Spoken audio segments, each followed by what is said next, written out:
right, welcome back to the second hour.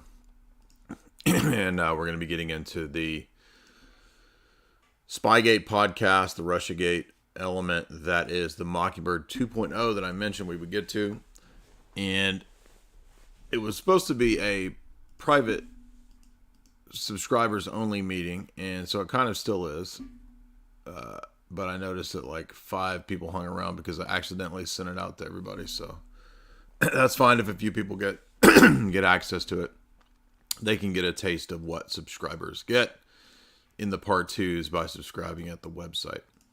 So we're going to be dissecting then this podcast. I'll be playing it and commenting and making the parallels that we just saw in part 1. And this book came in the mail, by the way, which is referenced pretty significantly throughout the Simkin article that was our basis for Mockingbird. It's the Mighty Wurlitzer text by Hugh Wilford on how the CIA played America in terms of the Cold War dialectics, and really just setting up the architecture of the control system that still exists today, that has now kind of been handed over to the Silicon Valley elite out of the legacy media sphere. I read a couple chapters already of Mighty Wurlitzer. The 2 chapters that I read weren't as heavy-hitting as I thought they would be. There was a chapter on the CIA and feminism in the Cold War, which I thought would be a little more hefty, but it was just kind of like, yeah, we recruited a bunch of liberals and feminists to help us out, and everybody knows about Gloria Steinem as one of the key figures, and so there is a chapter on Steinem. I read that. It does go into the origins of CIA fronts like the Innocence Club, the way that they wanted to infiltrate labor unions, much like the Soviets wanted to infiltrate labor unions. CIA did the same thing. And then a really fascinating chapter I'm looking forward to that I poked around a little bit in. I read about the first half of it, is the chapter really relevant to our discussion, which is, and all the previous discussions, was yet another chapter, another section on the recruitment of Catholics. The deep connection between CIA figures and Roman Catholics, particularly here, 2 figures, namely Tom Dooley. I didn't know much about Tom Dooley and his celebrity status, but he was a Catholic celebrity recruited into Cold War operations. And then there was also Ed Lansdale.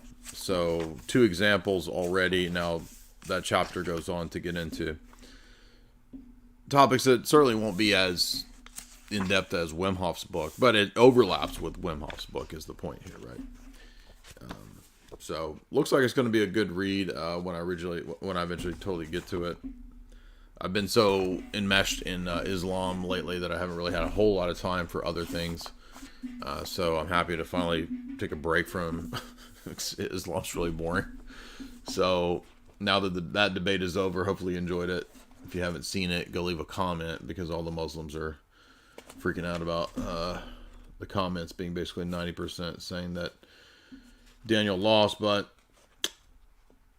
there was a picture of a young Gloria Steinem right around the time that she was starting to, supposedly they said, figure out that one of her outlets was a front. So there's a young Gloria Steinem when she's realizing that the world is other than she thinks it is. And then I guess she just went with it. But there's a whole chapter, by the way, from the Francis Stoner Saunders text that you would be familiar with. I'm sure the world of letters, writers, artists, musicians, filmmakers. And so we get a lot of the usual figures you would expect, Cecil B. DeMille's and these kind of people. That will be a good chapter to read. And then the student unions. And student unions overlaps with the Congress for Cultural Freedom, because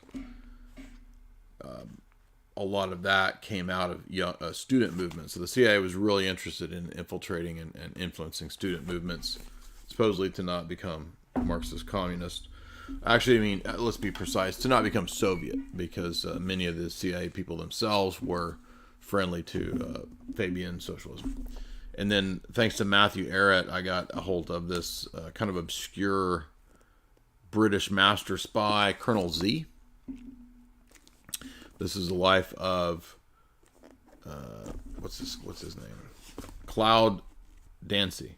Cloud Dancy is one of the top, most devious British master spies, and nobody knows anything about him. And that's probably on purpose because he was such a British deep state operative, including all kinds of connections with Tiny Mustache Man and all the stuff, all the usual suspects, right? So looking forward to that book. I got another book that I read a chapter out of that I thought would be more about intelligence operations. It was one of the books referenced in the Mockingbird paper. It was the Spiritual Industrial Complex. But then that book wasn't as intelligence focused as I thought. It was basically just talking about mainline Cold War history. So, I mean, it's not totally irrelevant. There were some interesting chapters on, for example, it turns out it looks like Fulton Sheen. I didn't realize Fulton Sheen wasn't just the handler, spiritual advisor to Claire Booth Luce.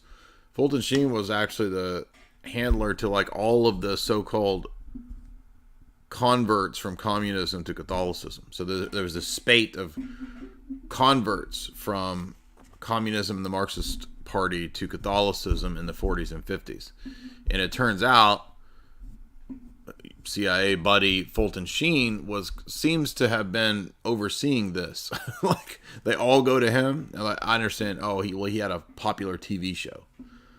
Yeah, but he's really leading this crusade of things like Bella Dodd, and I think the Bella Dodd story is pretty dubious. So it's not that I don't think there's any Soviets or NKVD in the American government. I just think that Quigley's right that it's exaggerated. So it would make sense that you would have people like Fulton Sheen up there kind of leading the charge of the CIA's Catholic culture war. And that's also verified in Wemhoff. But what I'm saying is that this other book that's called Spiritual Industrial Complex and the CIA's use of religion in war, it's not even the CIA's use, it's like America's use of religion. So it would have been a lot better if it was more specified. But did I get through? I think I got through all of these. Or did we get up to Bush Sr., Woodward, and Bernstein? I don't remember if we got to that in the first part. But the reason I want to mention that is because in Woodward and Bernstein's time, by 1977, they found that over a 25-year period, 400 American journalists had carried out specific assignments for the CIA. Some of those journalists were Pulitzer Prize winners, distinguished reporters.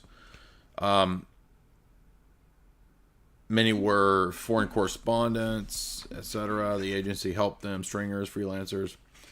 CIA employees were thus masquerading as journalists abroad in large scale. And that's no different than now. Just think about the transference of this same principle to now with Twitter files and blue check marks that, were kind of running shit online for so long where you couldn't say anything and they could get everybody shut down. Now, George Bush said in 1976 that, we're not doing this anymore. Oh, okay, yeah. So, well, if you say you're not doing it anymore, I guess that settles it.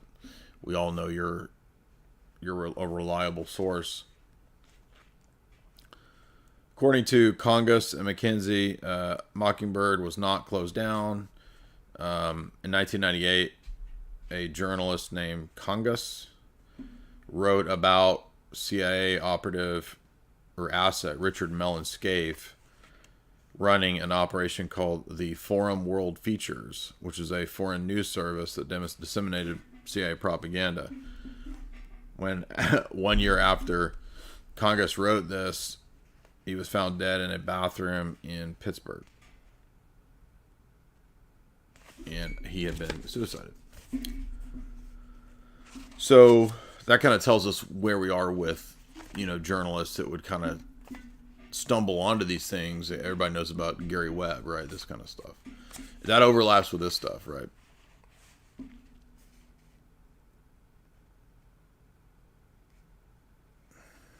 And let's see. Running through some of the super detailed. The footnotes are just almost too detailed. Like there's way too much stuff, and the footnotes are all basically a separate book. Let's look at some of the examples here. Social connections that journalists had were a crucial part of their propaganda machine. Chief among these was the Alsop brothers, who were apparently the recruiters who would go out and try to find all the journalists. They penned articles at the suggestion of Frank Wisner based upon classified information that was leaked to them. In exchange, the CIA would then provide their friends with observations and gathered tips abroad. This give and take was not unusual amongst the Georgetown set. The CIA also made friends with Washington Post, Philip Graham. We already talked about that. That's just explaining some of the early claims in this article. When Carl Bernstein reported that the CIA had eventually called Stuart Alsop a CIA agent, Alsop defended his brother, saying that, "I dare say that he performs tasks that are the correct things to do as an American. The founding fathers of the CIA were very close personal friends of mine."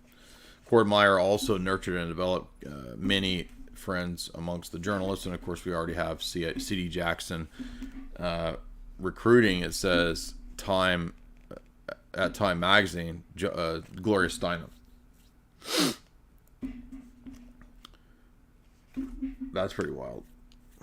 So, Cord Meyer and C.D. Jackson, according to... Who's this? I don't know who Nina Burley is. Oh, this is the wife of Cord Meyer's wife. So, Cord Meyer's wife wrote a book saying that her husband and C.D. Jackson had recruited Gloria Steinem. So if you're wondering where the source was for that, that's one source. But Steinem later on said that publicly. So, by the way, if you're wondering why I'm a little out of it today, it's because I'm working on giving up coffee. So I'm starting by doing one double shot of espresso in the morning, and so I'm not used to that. That's a pretty severe restriction for my level of caffeine addiction. So I'm experimenting with what happens if I try to not have coffee. So if you're wondering why I seem out of it, that's why, because I had one double shot this morning, and today, this is my second day of limiting coffee. So I'm very groggy and my mind is mush. Beyond journalists, key targets were, of course, for Mockingbird, labor unions. And labor unions get their own entire chapter in the Mighty Wurlitzer book. So the point of all this, again, is so that you understand that the methodology here of how the super corporate state controls things is explained through the architecture of all this. How do we go out and recruit and control journalists and media? How do we go out and recruit actors and Hollywood people, producers, studio heads, writers? How do we go out and recruit then labor union leaders and mobsters? So yes, Operation Underworld, mob connections, that comes in here, obviously.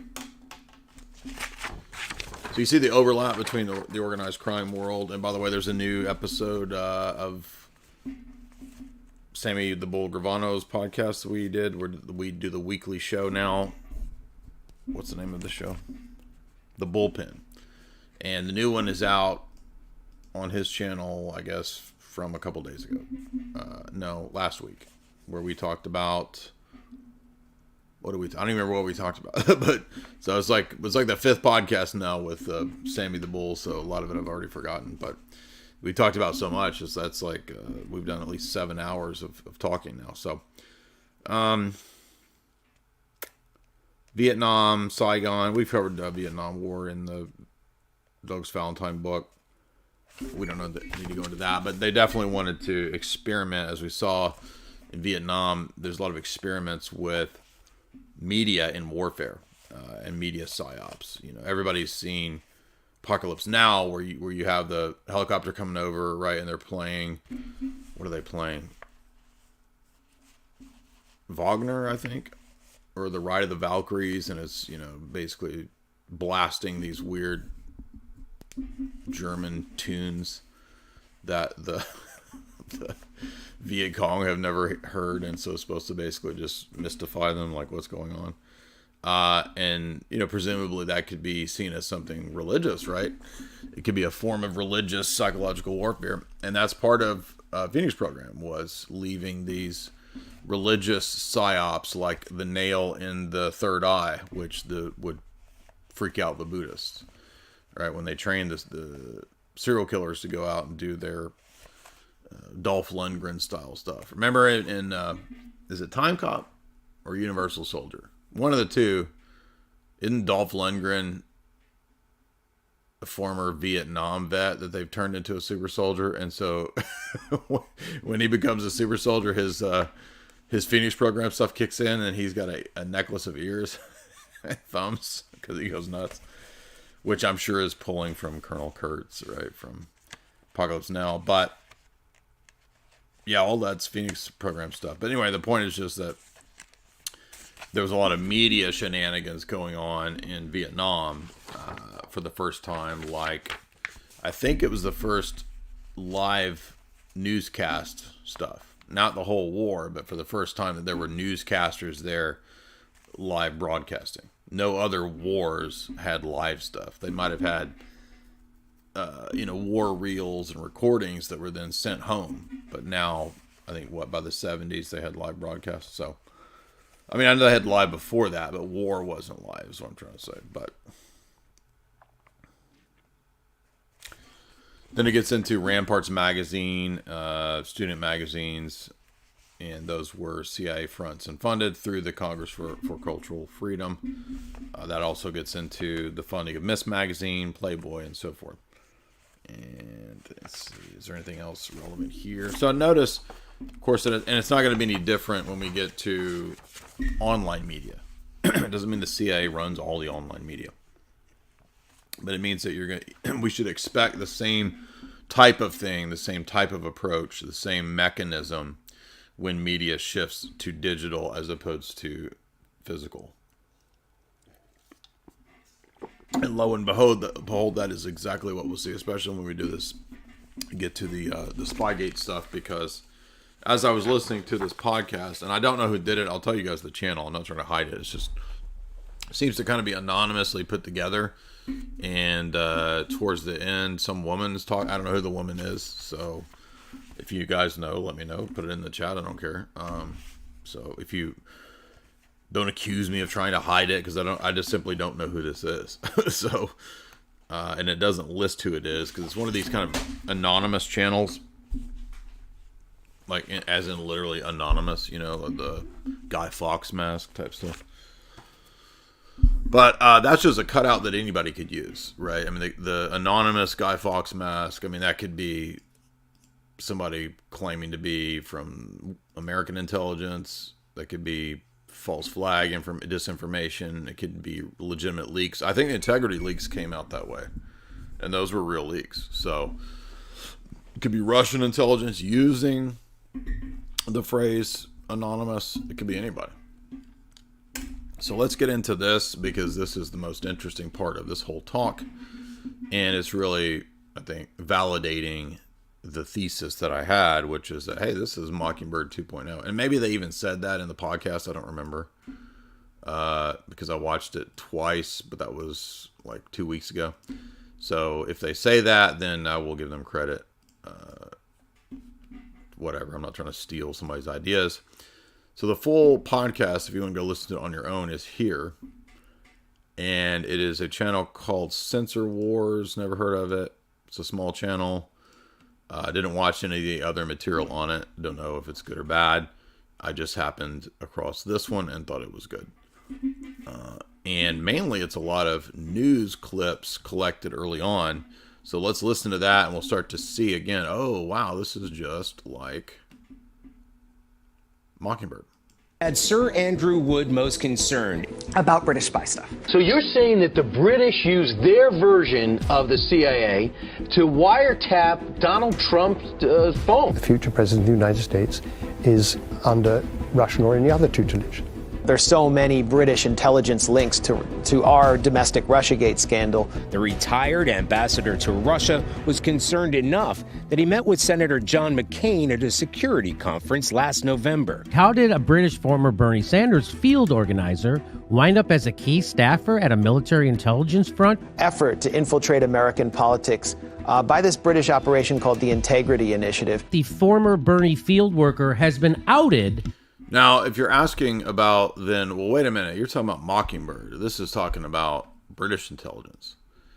It doesn't really matter because of the special relationship, right? The special relationship being the sharing of intelligence between the Atlantis power block, which is the UK and DC and New York, London, DC, New York. So it really doesn't matter that it's British intelligence and not the CIA, because these entities work together. And also just from the vantage point of hiring out the Steele dossier stuff, to getting that to be done in a foreign country, it just makes things all the more muddier. It's harder to track it down. And a lot of times, for example, if a domestic intelligence agency wanted to spy on people in America, they might ask somebody in British intelligence to spy, you see. Because then it looks like it's a foreign person spying, but they're actually spying for, say, the CIA. Or British intelligence might say, ask somebody in the Mossad to report on somebody in another. You see how it works? It could work in a lot of different ways. So the fact that it's farmed out to British intelligence doesn't mean that it's not the exact same architecture of Mockingbird. As part of a British military intelligence influence operation. What? He's a 20-something British citizen with no publicly acknowledged experience in intelligence work. There are some unusual details in the young staffer's bio. We begin tonight with federal authorities now revealing what they say was a plot to kill Donald Trump. A British man is in custody this morning after claiming he had plans to assassinate Donald Trump. A complaint obtained by ABC News claims Sanford, who has a British driver's license, had been planning to assassinate Trump for about a year. As does his suddenly transition from progressive politics to a staff position at a military-backed propaganda farm. What? So he went from working with progressive politicians to working at a military-backed propaganda farm? Maybe he was working at that propaganda farm all along. We learned about a collaboration between Samsung and MI5, the British intelligence, to allow MI5 to watch Americans in the United States when the television set is off. Wait a minute is right. What we have here is not a Russian interference in the domestic affairs of the United States of America, but rather a very directed interference on the part of the British Empire. We are in a... Now, I think this is a guy from the LaRouche stuff, which LaRouche stuff is pretty good on getting the basics of the, the British imperial strategy and all that down. I think they kind of ignore and are unaware of other things. But basically, yeah, I think this is the way you would connect it to Mockingbird, because the British imperial strategy of what you get in Tavistock. Remember, we saw some of the Tavistock people like Walter Lippmann pop up in Mockingbird and in Western intelligence operations, or American intelligence operations too. A lot of those Mockingbird figures had connections to Lippmann and people out of the OSS. Situation where the British, to preserve their bankrupt financial system, based in the City of London and in Wall Street, is committed to bringing down the U.S. president. The British Empire, which historically has been committed to massive population reduction, genocide, reducing the world's population from current level of more than 6 billion to 1 billion. And this element, the LaRouche people get correct, right? Because the Malthusian attitude of the British Empire has been adopted by all of the Western global elite, including the American establishment. So he's spot on there. Of course, it's just there's not a British Empire anymore. That empire is willing to bring the world to the brink of thermonuclear war. And that is the underlying issue which is behind the current attempt to carry out a coup against the President of the United States. Now, the evidence of the British involvement is transparent. Donald Trump announced his presidential campaign on June 16, 2015. There was an article which appeared in The Guardian, printed on April 13, 2017. And what they say, British intelligence first became aware in late 2015, that is just months after Donald Trump announced his presidential campaign, of what they call suspicious interactions between figures. Oh, and remember, again, also, what is a large aspect of Mockingbird about? Cold War. So a lot of this echoes Cold War on the basis of it being Russia, you see. So it's another reason that there's a clear parallel between the original Mockingbird and this, which is Mockingbird 2.0. And why is it Mockingbird 2.0? Well, remember, the Donald Trump presidency was the supposed basis for collusion with Russia to get the bot farms that got Trump elected, along with Russia hacking the DNC, et cetera, these bogus made-up claims. And why would Trump collude with Russia? Well, Russia had blackmail on him, P-Gate, right? So all of it's concocted. But it's concocted for a purpose, which is like in phases. And you'll notice a lot of times intelligence operations, and I saw this with the Bundy stuff when Patrick and I were, really researching, following the Ammon Bundy case and all that stuff, is that you could tell they had it planned out in phases. So phase one would be a lot of the agitation. Phase two, try to get these radical. What was the name of that group they had? Like sovereignty, dominion, rights. Like a lot of these American patriot, Mormon type people, they have this philosophy of like that you can, oppose eminent domain laws or something on the basis of some old technicality or whatever. And anyway, that was a lot of feds and weirdos hyping up and trying to kind of lure these goofy, not that smart cowboy Mormons into action, which some of them did fall for the Fed honey trap stuff. I forget the names of those people, but this was that whole stuff that went down where they had the standoff with at the ranger station. If you guys remember all this, well, that you couldn't have gotten to the standoff with the ranger station without the hyping up of the patriotard stuff from the Bundy standoff, right? Does that make sense? So likewise, I'm saying that you can look at the way that operation had provocateurs there at the Bundy standoff, and then how it moved into phase two to trying to get a standoff in another state, get these people to flee and take a ranger station. It was all just crazy, ridiculous stuff. I don't even remember the names of the people involved in all that, but you can see it was like basically planned out as a stage 1, stage 2, stage 3, like a 3-act play. And if you remember, Kissinger talked about that too, and he said that the events that you would see in Egypt when they were trying to push all those Arab Spring, all that stuff, that was CIA establishment Google experimentation with hashtag media revolutions, if you remember all that. So from color revolutions to smart revolutions, right? Connected to Trump and known or suspected Russian agents. The GCHQ kickstarts the FBI investigation of Donald Trump probably within days of his gaining the Republican nomination in July of 2016. So that's British NSA. And what this article says is the FBI and CIA were slow to appreciate the nature of the alleged contacts between Trump associates and Russians. They also then report that Robert Hannigan, head of the GCHQ, passed material in the summer of 2016 to CIA Chief John Brennan, and that Brennan used this information to launch a major interagency investigation. So this is the intervention on the part of the British intelligence into the U.S. elections.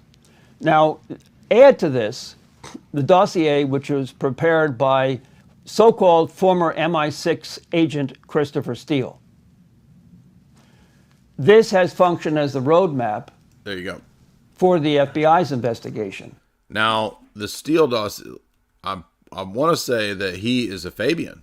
And I wasn't even aware of this, but you'll see him with Blair later, I think. And I think he is a self-described Fabian socialist, which I didn't expect that, but I'm just like, well, that doesn't surprise me, right? Thank you.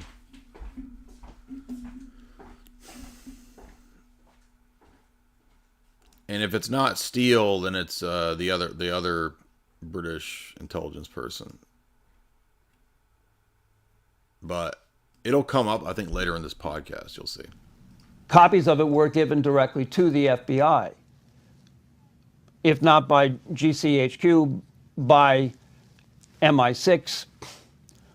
And we know that John McCain gave a copy to the FBI. Is that the whole Russiagate coup against Trump was not primarily an operation involving the Obama administration and the Clinton campaign and the heads of intelligence of the United States.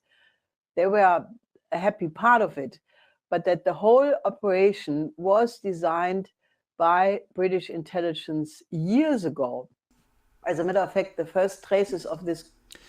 And it was designed years ago, probably on older models of compromise and, juicy BS or exaggerations, like the Profumo affair, which we covered the Profumo affair not too long ago. So I think there's a good 20-minute video if you want to brush up on the Profumo affair by that nerdy YouTube dude that's like super soy YouTuber guy. I forget his name. I think it's this one. He does 20-minute videos. I think it's this guy. Auto ship from. And this is worth watching if you haven't seen it, because it's not identical to P-Gate, but it's the same type of thing, right? It's like, well, oh, okay, so yeah, British intelligence. This is like their classic. They didn't run this, but this is one of their famous, cases of scandal of compromise. In fact, I think Christine Keeler was. Yeah, here. Oh, they even say this. Comey was a communist. Christopher Steele identifies as Fabian socialist like Tony Blair. Yeah, okay. So that's where I was getting that from here. I think it comes up in this this whole podcast is nothing but news clips, basically. So, but anyway, if you would like to watch the Profumo affair, you'll see it here, and it's got all that juicy sex stuff in it, right? Ooh, so and so was sleeping with so and so. Ooh, right? And so they threw the pee on me stuff in there to make it more ooh. Go back even before Trump was anywhere in the vicinity. There was on the 18th of December, the House of Lords published a report, which I think is really absolute must reading for anybody who wants to understand the strategic situation. To a House of Lords report, which was published on the 18th of December, less than a month ago, which is called United Kingdom Foreign Policy in a Shifting World Order. Now, my crime story is structured around two very recent events.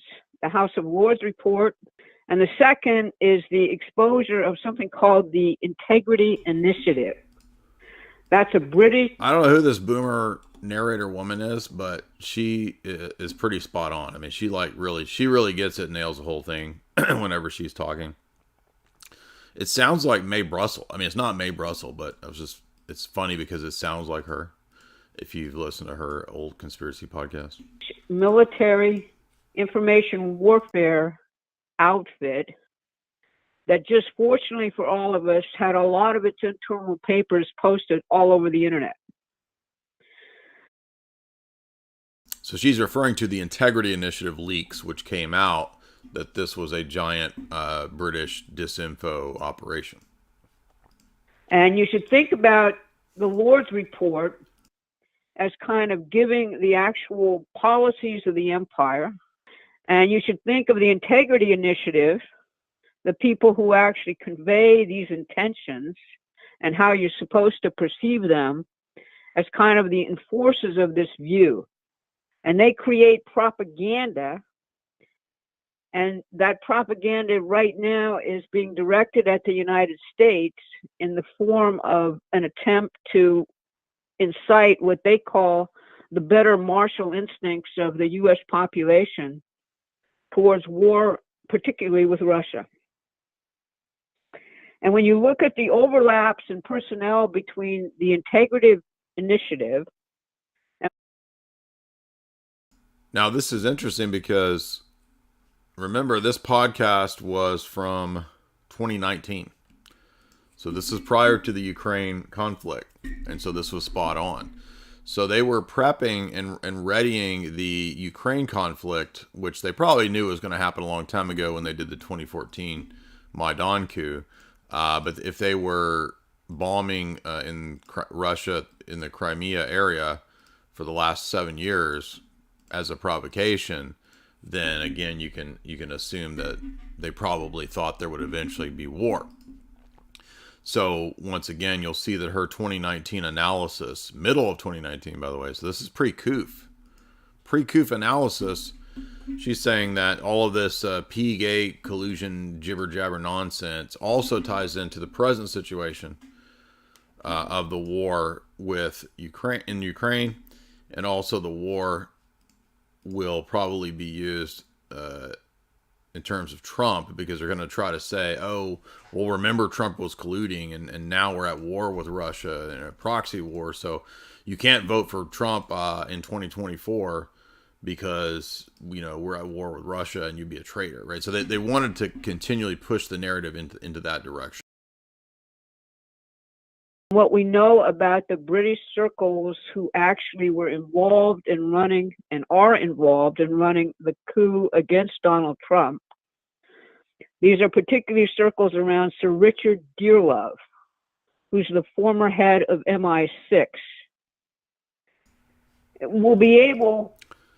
And by the way, this has nothing to do with me trying to be a big cheerleader for Trump. I'm just analyzing this as a perfect instruction on Mockingbird 2.0. So I'm not even that interested in trying to, but I do think that from the vantage point of the establishment, this all makes perfect sense looking back. Given what we now know from this wonderful internet dump, we'll be able to recast and look at the story, which everyone's been told, about the British and the 2016 presidential campaign. I just remember too. Now, remember, this is 2019 podcast. This is pre-Twitter files. So remember, it ramps up with how does big tech have the justification to combat and shut everybody down the last 3 years via coup? Oh, because of the legalities and justification due to Russia collusion and bots, you see. So Russia collusion and bots allowed big tech to step in with big bro. Yes, we will censor and shut everybody up. They've done that for the last 3 years with COOF, which they already were doing it via this stuff, via the Donald, right? So what this shows is consistent, coordinated planning, strategy. This was all engineered, and this means that if this is all correct, all this engineering and strategy and all this being fake, then guess what? It's all fake and gray. And also, like the narratives and everything that we're being told there, it's still the case. And this is only the tip of the iceberg, because Twitter Files further justifies all this. And we all know that Twitter Files is not just Twitter. Duh. It's all the social media. I think in a very different light. The story is that the American public, you, got really jerked around by our age-old enemy. That's the story. The Lords purportedly are looking at how the British Empire is going to adjust to Brexit. Don't get me wrong, they're still incredibly freaked out that the event even occurred, and a big part of their report is devoted to the idea that they can prevent any such exercise of democratic franchise within the population from ever happening again. That is one big part of their report, how to control the internet and people's access to information. They say, and I'm going to put There you go. Really key point there. So all of this P-Gate stuff back then was about shutting down dissent on the internet. This is prior to COOF. Again, totally justifies. I mean, they then use the previous powers to justify the COOF stuff, you see. in boldface that the vote was caused by, quote, people's access to information boosted by instant connectivity on an unprecedented scale and speed. Governments, therefore, are being forced to respond to, quote, short-term demands of their citizens who have been empowered by their access to information and opinion. Now, that may seem to Ergo, Mockingbird 2.0. everybody to be a pretty weird thing to say. In other words, the reason why the revolt happened is because people knew too much. But this is exactly a line which has been said many, many times before. The first time I think I ever heard it was way back in 1975 when a guy by the name of Samuel Huntington wrote a report for the Trilateral Commission called Crisis of Democracy. Now, Huntington, as you may know, is the author of the notion, the clash of civilizations, the whole theory that set the Middle East on fire. And he's also the inventor of the term Davos man, which he basically uses to celebrate globalization. But in this 1975 report, Huntington said that democracies only work when large swaths of the population are apathetic. He really said that. And in that report, he said that the empowerment of African Americans by the civil rights movement was therefore, and remember that had just happened, a clear and present danger to political stability. Now, everybody, I'm sure you'll know about who Samuel Huntington is with Clash of Civilizations, the student of Bernard Lewis out of the UK of the basically arch neocondom. And I want to play really quick for those that don't understand. This is back in 2019. This is RT talking about the integrity leaks. Let me see if this What works. a cozy sounding, moralistic name, the Integrity Initiative. It's part of the UK-based Institute for Statecraft Charity. Its purpose? To counter all that Kremlin disinformation flooding the globe. Leaked documents have shown the Noble Crusade receiving funds from the British government's Foreign Office. And the latest leak has revealed some of those who were paid by the InfoWars unit. Ben Nimmo, £2,500 a month. Not bad. His day job is at the Atlantic Council, a NATO-backed think tank. Ties to NATO seem to be a good endorsement. So there you go. Who are the journalists, operatives from NATO, getting paid $2,500 extra boost a month, which is not that much, by the way. That's kind of pitiful. The establishment doesn't even pay you that good. And if you want to get paid by the Integrity Initiative. Apparently ties to our channel can also get you the gig. Remember Liz Wall, a presenter for RT over in the US, who resigned on air? After this newscast, I'm resigning. She received a 3-figure sum from the group for an article titled Inside RT, where she compares the channel to ISIS. We've contacted both the Integrity Initiative and the 3-figure salary? What does that mean? Hundreds of thousands, or does that mean like 3 digits, like $300? I mean, if they were paying $2,500 to the other dude. The maybe three figures means like $700. That's not. I mean, these people like. That's nothing, dude. For statecraft over the payments, but so far there's been no comment. While the UK Foreign Office, which has spent hundreds of thousands of pounds on the programme, had this to say. The Institute for Statecraft, an independent charity, was hacked several weeks ago, and numerous documents were published and amplified by Kremlin news channels. The Russian state media campaign's objective is clear. This is yet another example of Russian disinformation intended to confuse audiences and discredit an organisation which is working independently to tackle the threat of disinformation. The Integrity Initiative has been caught retweeting stories that explore conspiracy theories about the UK opposition Labour leader Jeremy Corbyn. That voice is tripping me out because it's RT, but it sounds like a young Judi Dench. It's like, what's young Judi Dench doing reading RT? Despite receiving funding from the Foreign Office.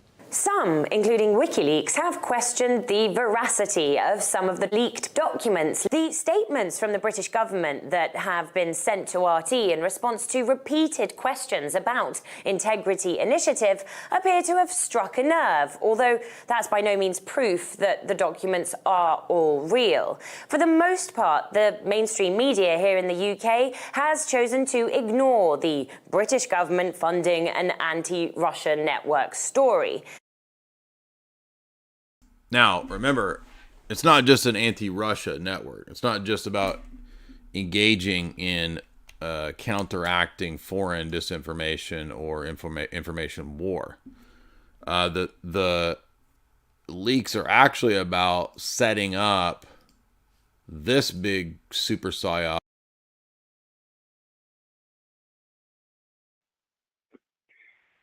The Lords go on to say that this overbroad, and that's a quote, access to information has led many in the base, which is what they call the population, to believe in conspiracy theories rather than anything governments say. You may have heard Barack Obama say this repeatedly in 2016. Conspiracy theorists, according to the Integrity Initiative, include anybody who says that the government's explanation of 9/11 doesn't cut it, that the U.S. intervention in Syria and Libya openly supported terrorists, that the Ukraine coup run by the British and the U.S. State Department had a major neo-Nazi component. So anything factual. If you questioned U.S. involvement in Syria and all this nonsense, if you questioned Big 9 event, if you think that there's neo-Nazis in Ukraine, you are a conspiracy theorist, and they're therefore pushing disinformation. And many, many other truths about the... In other words, all the things that are true. Very real Anglo-American genocides and foreign conspiracies which have dominated the history of the last 50 years. These offensive truths, the conspiracy theories, are, of course, now readily available or have been on the internet. And cyberspace, or the internet, is the realm which the Lords declare in their report that they now have to dominate and control. Now, they basically make clear that they're out to, in other words, kill the activation of the citizenry, which we saw in 2016 in the United States and also in 2016 in Britain through the Brexit vote. So, now again, whatever we think of Trump and all that, this point still stands, right? I think this is true. That's one major focus of the report. We've got to enter the domain of propaganda, and we, the empire, have to control propaganda and shape the way people think in its entirety. They openly say in the report that the special relationship exists in the defense and intelligence relations between Britain and the United States, which are largely, they say, under the surface and not particularly public. And they say that this special relationship is particularly alive and well in the U.S. Congress. And they clearly say that this special relationship can handle and subvert one term of a Donald Trump presidency, but not 2 terms of a Donald Trump presidency. Richard Dearlove, the guy I told you about who runs Christopher Steele, has been running around lately and saying you shouldn't really worry too much about Donald Trump because I can guarantee it, he's going to be a one-term president. This is all pretty shocking to most people coming from a foreign power, but they're fairly open. Yeah, what about foreign collusion? So wait a minute. Why is the head of British intelligence able to say that Donald Trump will be a one-term president, but nobody says that's foreign collusion, right? About it. And they fairly openly state this in this report. Now, with respect to the Russians in the report, they say the trick is to keep them a failing economic power. By that, we make NATO into a monster propaganda and military operation after we leave the European Union. And hopefully, the result of all that will be a change of regime. They say about China that we're going to co-opt them.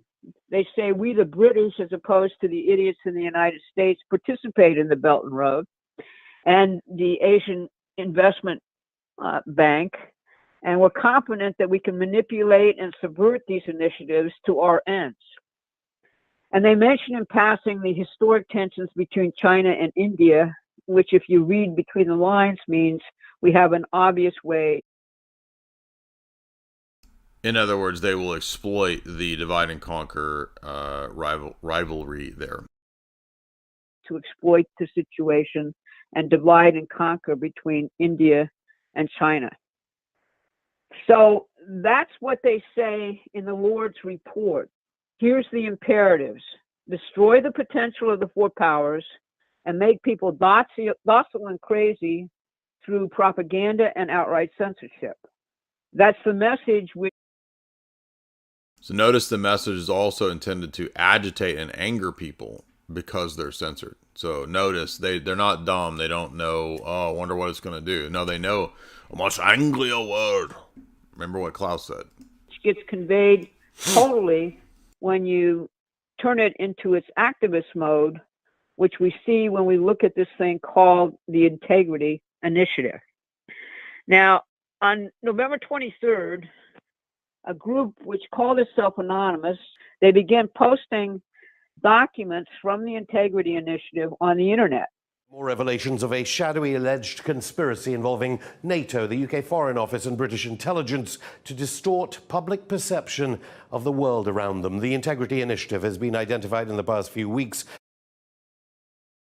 I don't know why anybody would doubt this. I mean, I have the freaking NATO PSYOP document that says to target anyone who disagrees, call them info terrorists and conspiracy theorists, and then goes on to say that everybody will have their brain hacked for transhumanism. So it's not like any of this is like, oh, it's out of the question that they would put out disinformation. By the purported anonymous organization or collective, which released this video on YouTube. Britain has in fact created a large-scale information secret service in Europe, the United States and Canada, which consists of representatives of political, military, academic and journalistic communities with the think tank in London at the head of it. As part of the project, Britain has time and again intervened into domestic affairs of independent European states. Now, Americans might be familiar with Operation Mockingbird. It was revealed in the 70s through the Church Commission when the CIA was actually making covert... Boom, there you go. So here's Max Blumenthal saying exactly what was the thesis of this podcast. So credit to Max Blumenthal for pointing out this parallel to Mockingbird. Payments to hundreds of U.S. journalists during the Cold War. This is very similar. There was an obscure think tank called the Institute for Statecraft in the UK. Its internal email servers were hacked. The communications revealed the existence of the Integrity Initiative, which was covertly backed to the tune of over $2 million by the British Foreign and Commonwealth Office, which oversees the main foreign intelligence operations of the British government. And what they had done was form these little clusters of journalists and pundits and pseudo-experts across the West, including in the U.S., to coordinate their messaging campaign. And they're very clear in these documents about what they want. Number one, they want to get the West, and especially the U.S. and the U.K., on a permanent war footing against Russia. And number two, smear anyone who gets in their way. And now they're coming to the U.S., and as we've seen from the latest release of... This also is where we got eventually all the NAFO trolls, although I don't think the NAFO trolls aren't, I don't know if they're run out of the UK.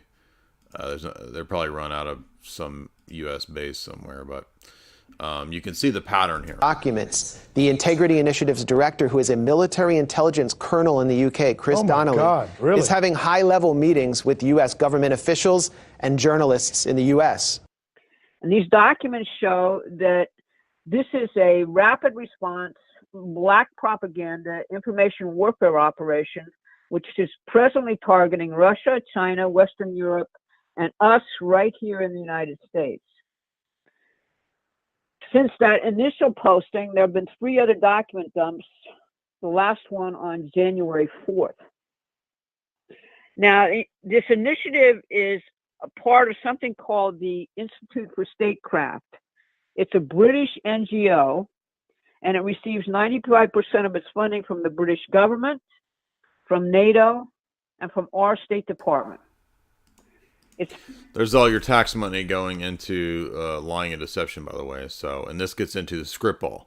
So if you're wondering, well, wait a minute, what Spygate? How does that relate to this? Well, all that Skripal nonsense, they tied it into the Russian collusion, infiltration narrative. Housed in London, right next to the International Institute for Strategic Relations, which if you know your British empire, that's the place that all foreign policy and imperial policy normally gets dictated. The building they're in once housed the Knights Templar, for you historical buffs, and was the London home of William Astor. This is Cliveden Set, Astor's in Quigley's Tragedy and Hope. So this is your elite Fabian socialist inner circle people.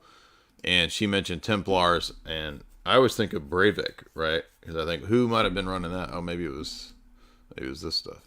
The Institute itself has an official address in Scotland in a completely abandoned building.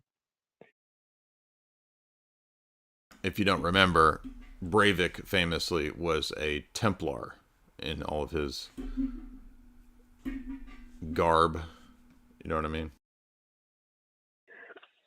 So ever since these things got posted, there's been tons of reporters going to the actual place where this place works, and all of them being brusquely escorted off the premises with snotty British officials essentially saying, you can't go there.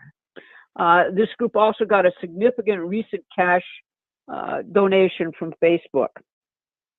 It's going to get tax exemption here in the United States, if you can believe that. So here we're getting into, she's bringing in the social media part.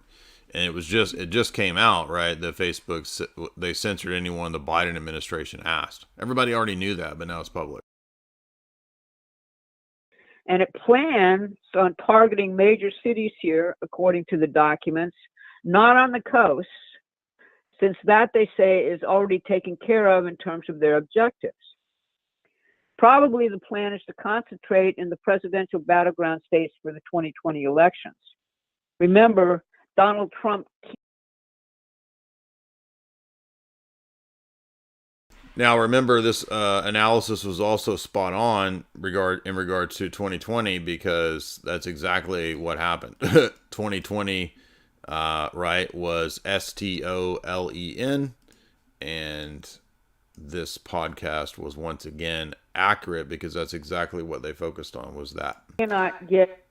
Well, remember, the British intelligence guys said there's no way that our psyop against Trump would work if he gets elected twice. A second term if the empire is going to survive. Exactly. In the very first document posted on the internet by Anonymous, the Integrity Initiative brags that they just derailed the nomination of Pedro Banos to head Spain's Homeland Security Department based on a 2-hour smear campaign conducted by their networks claiming he was too soft on Moscow. Now, the initiative functions through what it calls clusters of journalists, military and foreign office personnel, academics, and lobbyists within almost every European country, the United States, and Canada. So this is important. So you notice it works by what they call clusters, which is groups, covens, basically, of probably not a large number of people that all work together on certain people, certain areas, certain things. And that's probably why that Starbird woman, or whatever her name is, focused on Patrick and 21st Century Wire, if you remember that, and drawing out the clusters of Russian information operations and disinfo with right-wingers over here. And they were calling it at that time the Red Brown Shirt Brigade, some weird term they made up. But it was the same person, the same groups that were studying. Remember that graph they put out that mapped the movement from alt-light to alt-RIGHT? And they had a giant stupid node. And I was in one of those. I was under the alt-light category. So I forget which, but it was one of these clusters that had of geeks that had studied all this or whatever. And it's right now looking to expand to the Middle East. The way it works is people get alerts, basically run through the Foreign Office and through all the British embassies to take actions. Now, some of you guys have been long-term Jay's Analysis people here. You might even remember the days of when certain people wrote about myself as a Duganist on a daily basis. And that was a person in the sphere of NATO. We confirmed that. And so that guy probably was one of the adjuncts of this kind of stuff. Because it's not like there was only the Integrity Initiative, right? This is one amongst many. Whenever they have a need to essentially do someone in through a slander or propaganda operation or similar activities. Most of the clusters for Britain and the United States are dominated by people from the Atlantic Council, which is the premier British think tank in the United States, the Jamestown Foundation, the Center for European Policy Analysis, and other similar sort of spin-offs from the National Endowment for Democracy. So NGOs, foundations, think tanks that have a job of policing and censoring and ruining people online. So this is how the establishment works. This is what they have to do. The Atlantic Council was where the Lords convened a hearing for their report when they visited the United States. It's also the home of something called the Digital Research Lab. The Digital Research Lab is where one Dmitry Elparovitz is located, the guy who leads CrowdStrike, and that's the company which manufactured the fake story about Russian hacking of the DNC and John Podesta. So notice the same people involved in policing the internet, once again, are the ones that concoct the fake stories. Shocker. And that happened with one of the Facebook women, too. Remember the woman they put in charge of Facebook disinfo was like a former misinformation operative. Remember that? It also houses a guy by the name of Ben Nimmo, and he works both for the Integrity Initiative and the Atlantic Council. And he's written a story a day of fake claims about how Putin has these absolutely monster cyber capabilities capable of brainwashing whole population. So notice again, what do we see with that? Exaggeration, right? There's bot farms that who knows who owns them. Could have been the CIA themselves that own the bot farms. Blow that up out of proportion into, oh, Donald Trump stole the election because of bots on Facebook. Little tiny 1-inch ads stole the election. Utterly absurd, but it's blown out of proportion, just like the CIA and Mockingbird did in the Cold War with, for example, Stalin's nuke capability. So Stalin's gonna nuke us, dude. We better give up everything to government. Let them do anything they want. We're gonna get nuked. And people fell for that. But now people are starting to figure out, wait a minute, why are we falling for this? This is the same old lie, right? By their use.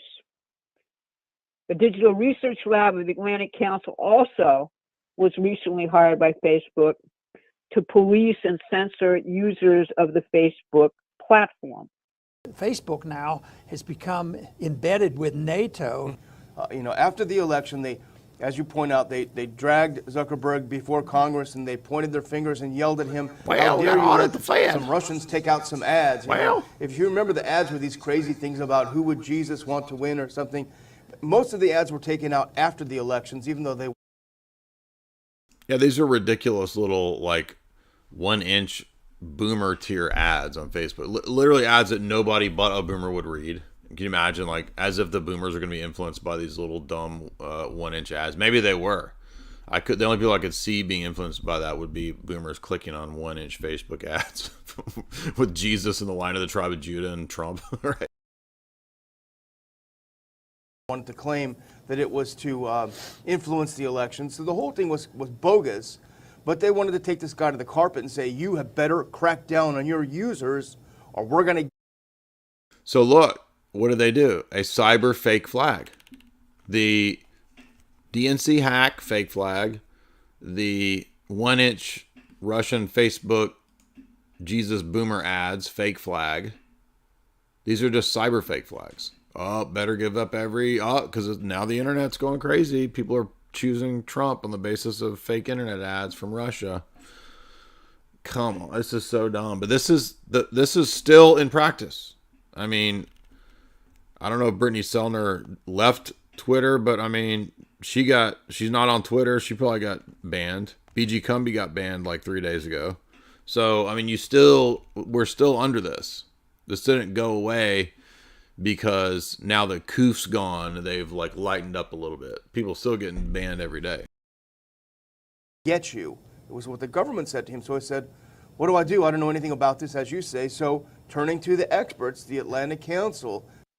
At the center of all of this, and basically you've got other people in here who also played a major role in the coup against Trump. You've got Ann Applebaum of the Washington Post, Ed Lucas of the Center for European Policy Analysis, Bill Browder, who we've written about extensively, and not surprisingly, in the Integrity Initiative, you also have Sir Andrew Wood, who is a functionary of Orbis Business Intelligence, which is the firm founded and run by Christopher Steele.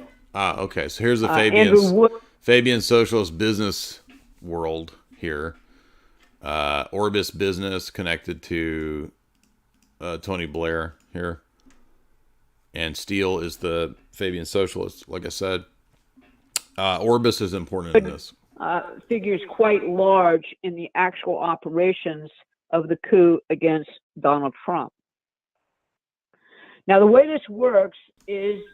This is a really good part here. So this might sound confusing. It's actually not that confusing. So basically, these are private firms that are cutouts for British intelligence, psyops, and propaganda things. That's all it is. Just think of it as British intelligence people wearing badges and T-shirts that say Orbis and Fusion, and it's all just the same stuff. It's just psyops, basically. Guys use propaganda with two targets, both the government itself and the general population. In other words, what they do is they lobby governments on behalf of policies while being disguised as private parties, while they themselves are being paid as a think tank by the same government. So the Institute's media contacts, of which there are many, then talk about this debate which the Institute has generated within the government, and then spread that out to the general population through media stories. This is kind of like a circular churning of the media. It's something that Obama's former security advisor, Ben Rhodes, called creating a public opinion echo chamber. Where did we hear that? Creating a public opinion echo chamber. Walter Lippmann and Tavistock. So what she's talking about is just other white paper NGO think tank groups doing the same things as Tavistock, or taking the Tavistock research and doing it. I guarantee you that I don't know who. I guarantee you there's overlap between Orbis and Tavistock. I don't even have to research it. I can already tell you. I'm sure there is. Now, this methodology, you can see how it works because the British have been doing it in its present kind of supercharged form ever since 2006 in a full-bore kind of way. And that began with the claim that this British expatriate from Russia named Litvinenko. Now, this is interesting because this is going to kick off the Spygate section. And if you're familiar with all the Litvinenko stuff and all that drama and, oh, Putin poisoned him and all this stuff, guess who published Litvinenko's book? Soros's press. Shocker. Was poisoned using polonium, and it's been going on ever since. We'll get back to the Litvinenko poisoning when we talk a little bit more about Christopher Steele. The Institute is led by a guy by the name of... By the way, the poisoning will go directly into Skripal stuff, as you'll see. Christopher... This is so good because I hope you guys are going to understand. This is good. This makes all of this make sense, right? These aren't disjointed random news stories that don't have any coherence.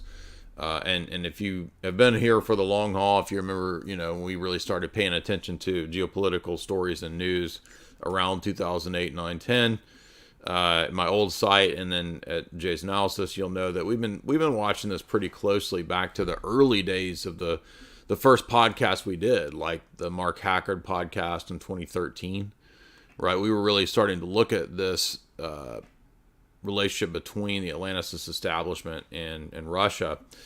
And this was, again, just a few years after the Litvinenko event. But now you can see the context for Litvinenko, right? It's part of this bigger chess game of U.S., U.K., NATO versus Russia. Donnelly.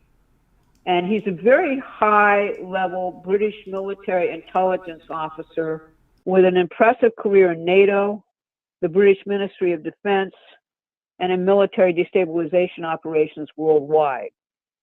The guy is obsessed and totally paranoid about Russia. He claims and laments that Britain and NATO are not equipped for war with Russia, and he proposes to change that by hyping the Russia threat both to governments and to populations. He's kind of like a really, really even more deranged Dr. Strangelove.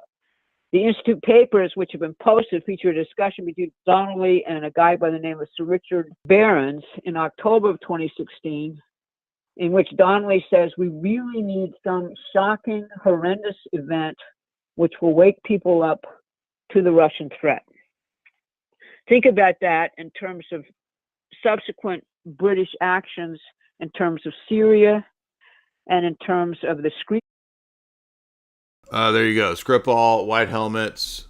What else? Assad is killing his people with chemical weapons. Russia is helping. Exactly. Right. Boom. There you go. Ball poisoning. And think about that in terms of their actions in terms of Syria and in terms of the Skripal poisoning. There you go. Skripal. And think about that in terms of their reaction and the way that the whole Donald Trump coup story has evolved. It turns out that the initiative have targeted leaders of their own country. Remember, this is an NGO funded by the British government. They've run a smear campaign against the Scottish Nationalist Party and other domestic opponents of the powers that be. By the way, it doesn't mean that Scottish National Party is good. It just means that for whatever reason, and I mean, it doesn't mean that who's a Labour leader that they didn't like, they want to destroy. Jeremy Corbyn, right? I mean, it doesn't mean Corbyn's good, but for whatever reasons, they didn't want him in there. Britain. The papers also show that a guy by the name of Simon Bracy Lane. And by the way, if you remember, how did they go after Corbyn? Well, it wasn't just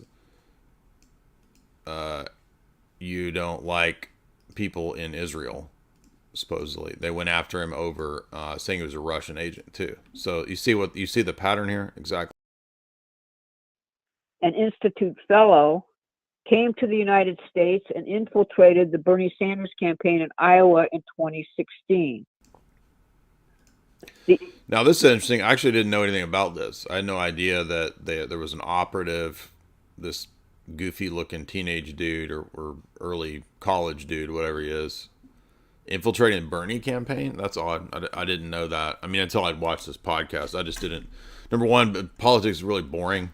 Geopolitics is fascinating because it's this kind of stuff, but frickin' politics is like the most boring stuff ever, dude. So I don't. Do you guys remember a British operative in being a Bernie bro? Institute also claims that the Green Party candidate Jill Stein in 2016 was a Russian pawn, something which was echoed by... Now that I do remember, where they tried to say Jill Stein was a Russian agent too. So basically they would just, anybody that isn't completely establishment, that wasn't like a chosen establishment figure, even if those figures are terrible. I mean, Jeremy Corbyn's pretty terrible, but they still didn't want him. And so, oh, you're a Russian agent and you hate people with you in Israel. Hillary Clinton. Now, there's recent posts by Max Blumenthal, who has done terrific reporting on the Institute Post, and he, in the last couple of days, has posted a whole story about what they're doing in the United States. And in his post, he notes that the papers which have been posted say that the Institute's aims here is to create a new generation of what they call information warriors. And to that end, they partnered with Unbelievable, folks. To train a whole bunch of young people. It is Monday, 2005. We're going to be live for the next 17 hours. Info warriors. By the way, that's just a term, and that term doesn't come from here. It's a term that goes back to probably the Cold War. Information war in the Cold War. So all you conspiracy theorists in the chat, don't freak out. Oh, you work for British intelligence info war. It's just a word, dude. Every country on earth has people that engage in information war. That doesn't make everybody part of the same info war program. Word concept fallacy, just like we had in the other night's debate. A lot of problems with word concept fallacies. People think that... By the way, every idiot conspiracy theorist that makes the mistake in the conspiracy theory world usually makes a mistake on the basis of some kind of word concept fallacy or word symbolism fallacy or symbol referent fallacy. Oh, you said you worship the morning star. The Bible says Jesus is a morning star. The Bible says Lucifer's the morning star, so Jesus is Lucifer. It's fallacy. Perception management specialist. Rendon, if you know your history, is known as the guy who sold the Iraq war. He handled the publicity for... Did you hear that? Perception management specialists. Bringing in all these science dorks and geeks, psyops geeks, figuring out how to manage the public's perception of the events. Not what's true or what's false. Creating and managing... In other words, liars, basically. Really skilled liars. Okay. To lobby and the Iraqi National Congress, along with other Washington PR firms. That's his claim to fame. The man who... And remember, that was the Bush-connected PR firm, Bush Senior-connected PR firm that created the propaganda of they're throwing the babies out of the incubator. That was all fake. Just like Syrian Boy was fake. The Iraq war. Our government actually pays money to promote war propaganda.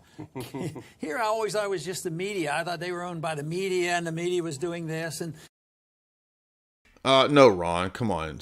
Surely you've heard of Mockingbird. All right, we know Ron Paul always tries to stray away from anything conspiratorial, but you're surprised that your government pays for propaganda? I mean, who do you think was paying the bills for Mockingbird? The CIA is part of government, even though it's private governance, right? The whole thing, it's all private governance, right?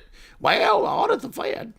the left wing was doing it and the neocons were doing it and all this. But it turns out that the Bureau of Investigative Journalism, which evidently is a remarkable group, because they did some true investigation, and that is to look into, guess what, our CIA and our Pentagon, National Security Council was involved in promoting war propaganda. Shocker. Ron Paul is shocked at this, or does he think that like the boomers are just too dumb to figure this out? It's like, what do you think has been happening for the last 100 years? I'm baffled that Ron Paul's surprised at this. He can't be. Surely he's not. There's no way he's that dumb. Reporting the truth. Can you believe that about what was going on in Iraq? It wasn't before the war started, but after it got going, you know, and they had to, I guess when it was going badly, they needed a lot more war propaganda. And they were doing fake films under the guise of reporting the news. There's no way Ron Paul doesn't know this. Come on. I mean, does he not? I mean, the government was doing propaganda in World War I. What are you talking about? I mean, we just talked about this. Surely Ron Paul knows what Mockingbird is. It wasn't a couple dollars, you know, it's half $1 billion that they spent, and there was one particular firm that made this money. Wait, didn't we just cover that thing about the CIA in Angola? Remember that clip? I found that old news clip. That was a gem. I didn't know anything about that until I found that clip. I mean, I'd heard of it, but yeah, remember this one?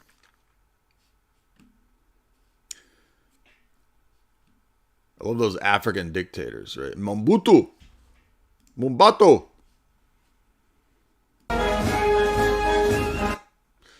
And what is going on with Africa now? That's getting pretty spicy, isn't it?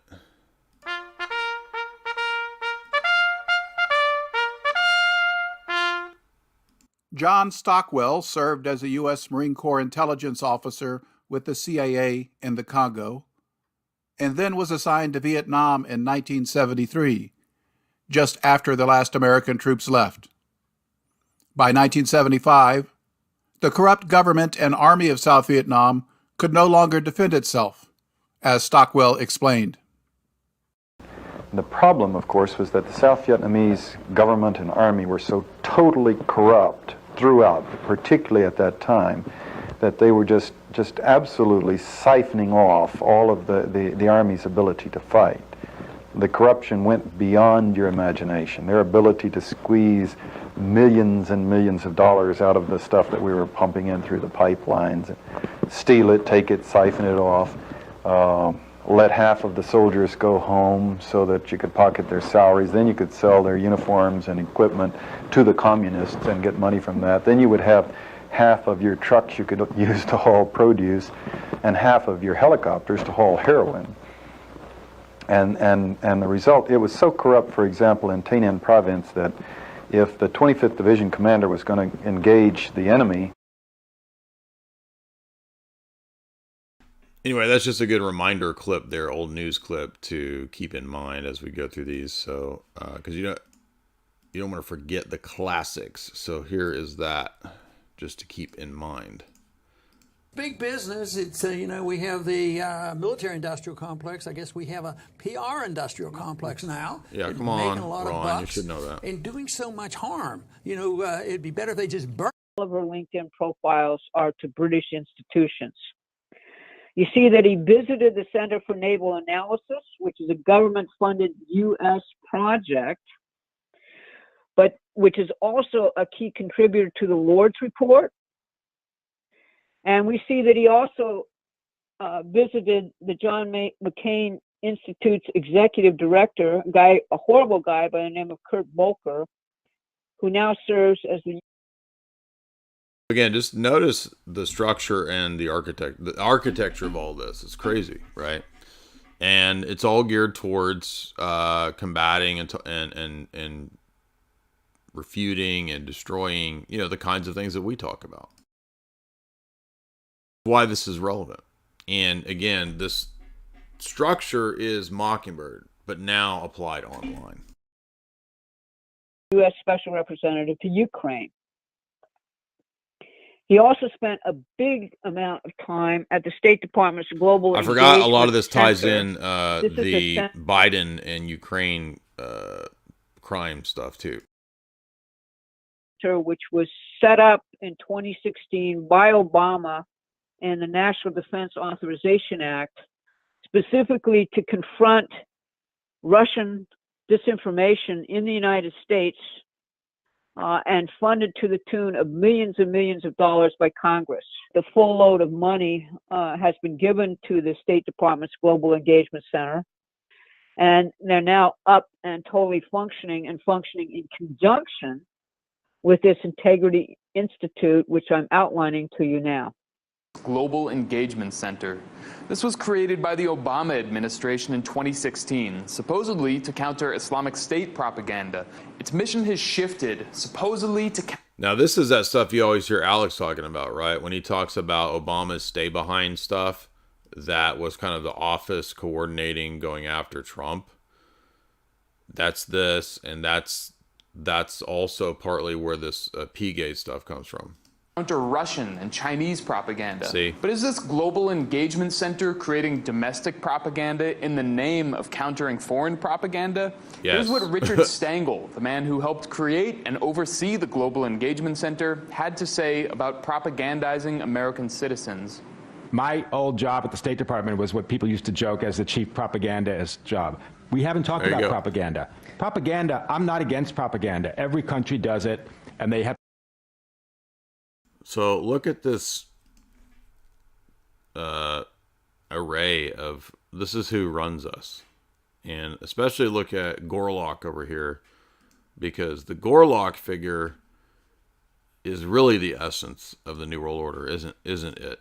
Right? This is who rules us. So you thought Gorlock was funny. You laughed at Gorlock on whatever Bra podcast or whatever.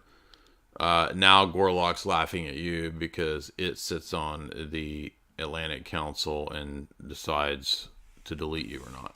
to do it to their own population, and I don't necessarily think it's that awful. That's the very same Richard Stengel who appeared on MSNBC on Thursday warning about Russian propaganda. So there's a whole elaborate Russian ecosystem that we've really seen highlighted since Donald Trump has become president.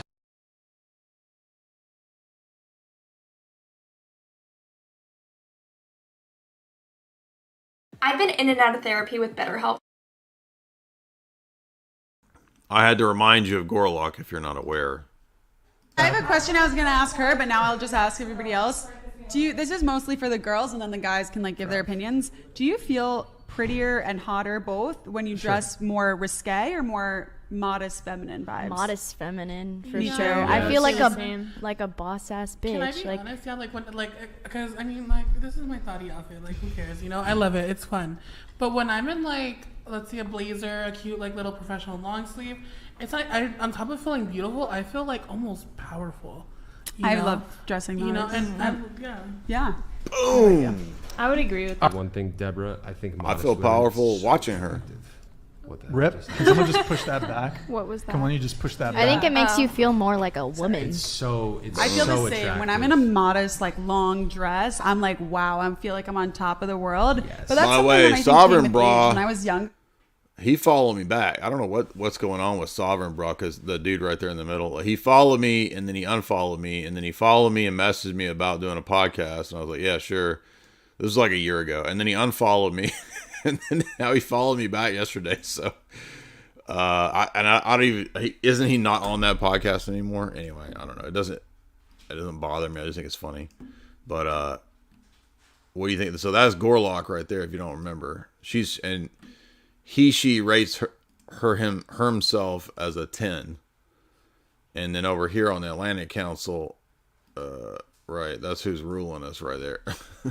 Not against propaganda. According to the papers, Simon Bracey Lane, the guy who infiltrated Bernie Sanders' presidential campaign in 2016.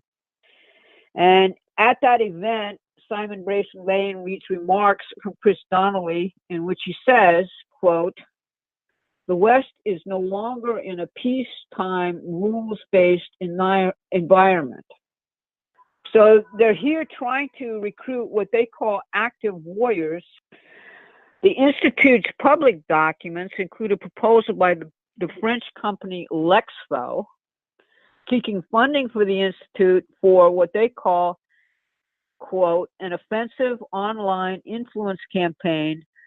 And this online influence campaign.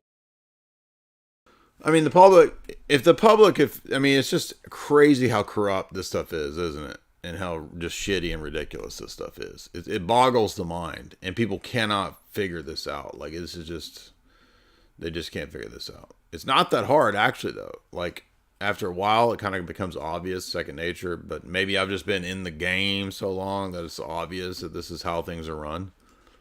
But, I mean, the public just can't figure this out, you know what I mean? And it's sad because it's like, this is clearly what's going on. And this is how you're ruled by complete demons. It includes a proposal for counter-activism through, quote, negative PR, legal actions, ethical hackback. Boom. You see that right there? Let me move my face so you can see what the screen says. Exactly. Correct. So whoever made this, was perceptive enough to also figure out that, that's what's happening that's what happened to Lord Voldemort. At this time, this was 1 year after I got removed from the intranets at the same time as Lord Voldemort. And so that was before I'd even gone on, right? I wasn't hosting yet. I was just doing my thing. And then my website got deleted the same hour as Lord Voldemort. So by the time this came out, it was actually, this is April 2nd, 2019. It's actually about a few months away from Daria reaching out and inviting me on with Lord Voldemort. Etc. The proposal states that it can launch hundreds of news pieces a day and offers to edit Wikipedia articles. The French company's proposal right here and exposed is, of course, reminiscent right now to people who are following the news of the recent scandal here. By the way, this could be too why a few months ago, it might have even been a year ago, I forget, but there was a thing that popped up. I got messages saying that I was blocked.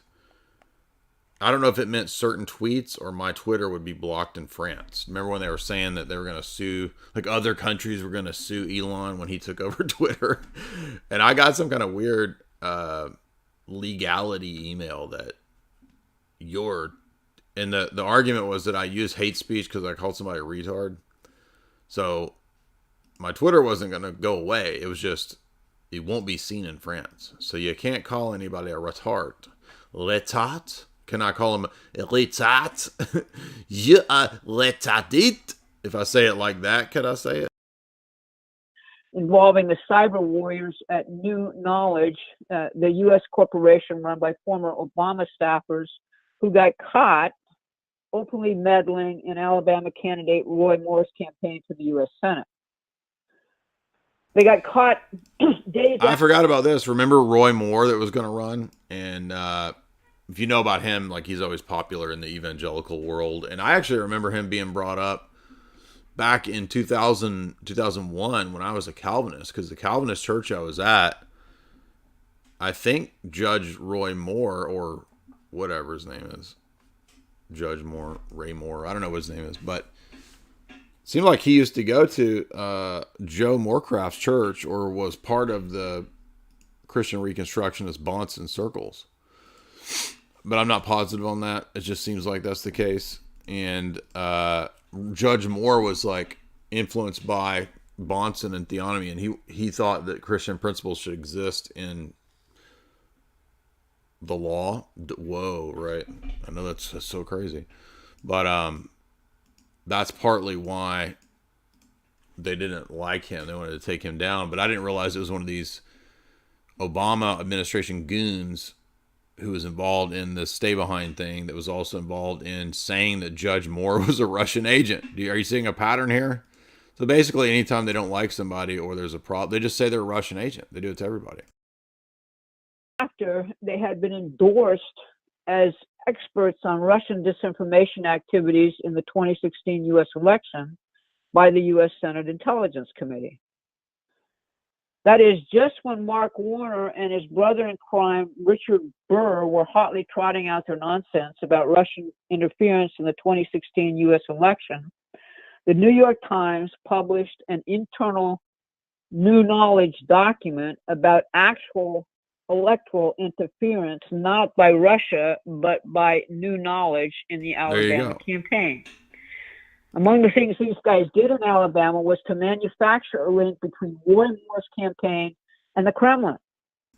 There you go. By claiming that thousands of Roy Moore's Twitter followers were Russian bots. The internal report cited by the Times. See how ridiculous that is? So the CIA could purchase and spoof via the Vault 7 thing, or these private firms, doesn't have to be the CIA, it could be just these groups, a bunch of fake followers out of Russia, supposedly. And then they run a story, say, oh, you're a Russian agent because you got all these Russian, this is so stupid.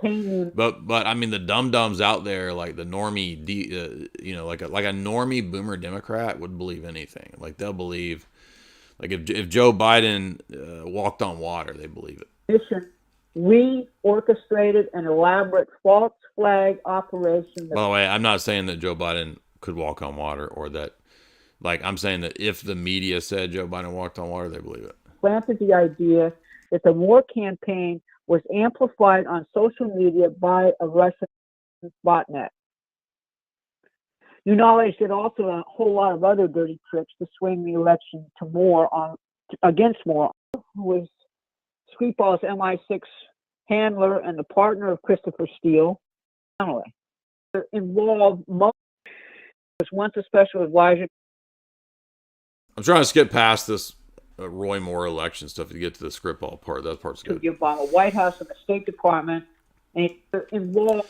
By the way, there was a really good clip. I'll never be able to find it. It was years ago, but there was a clip that emerged of a former French intelligence person who was whistleblowing. It might be on BitChute somewhere.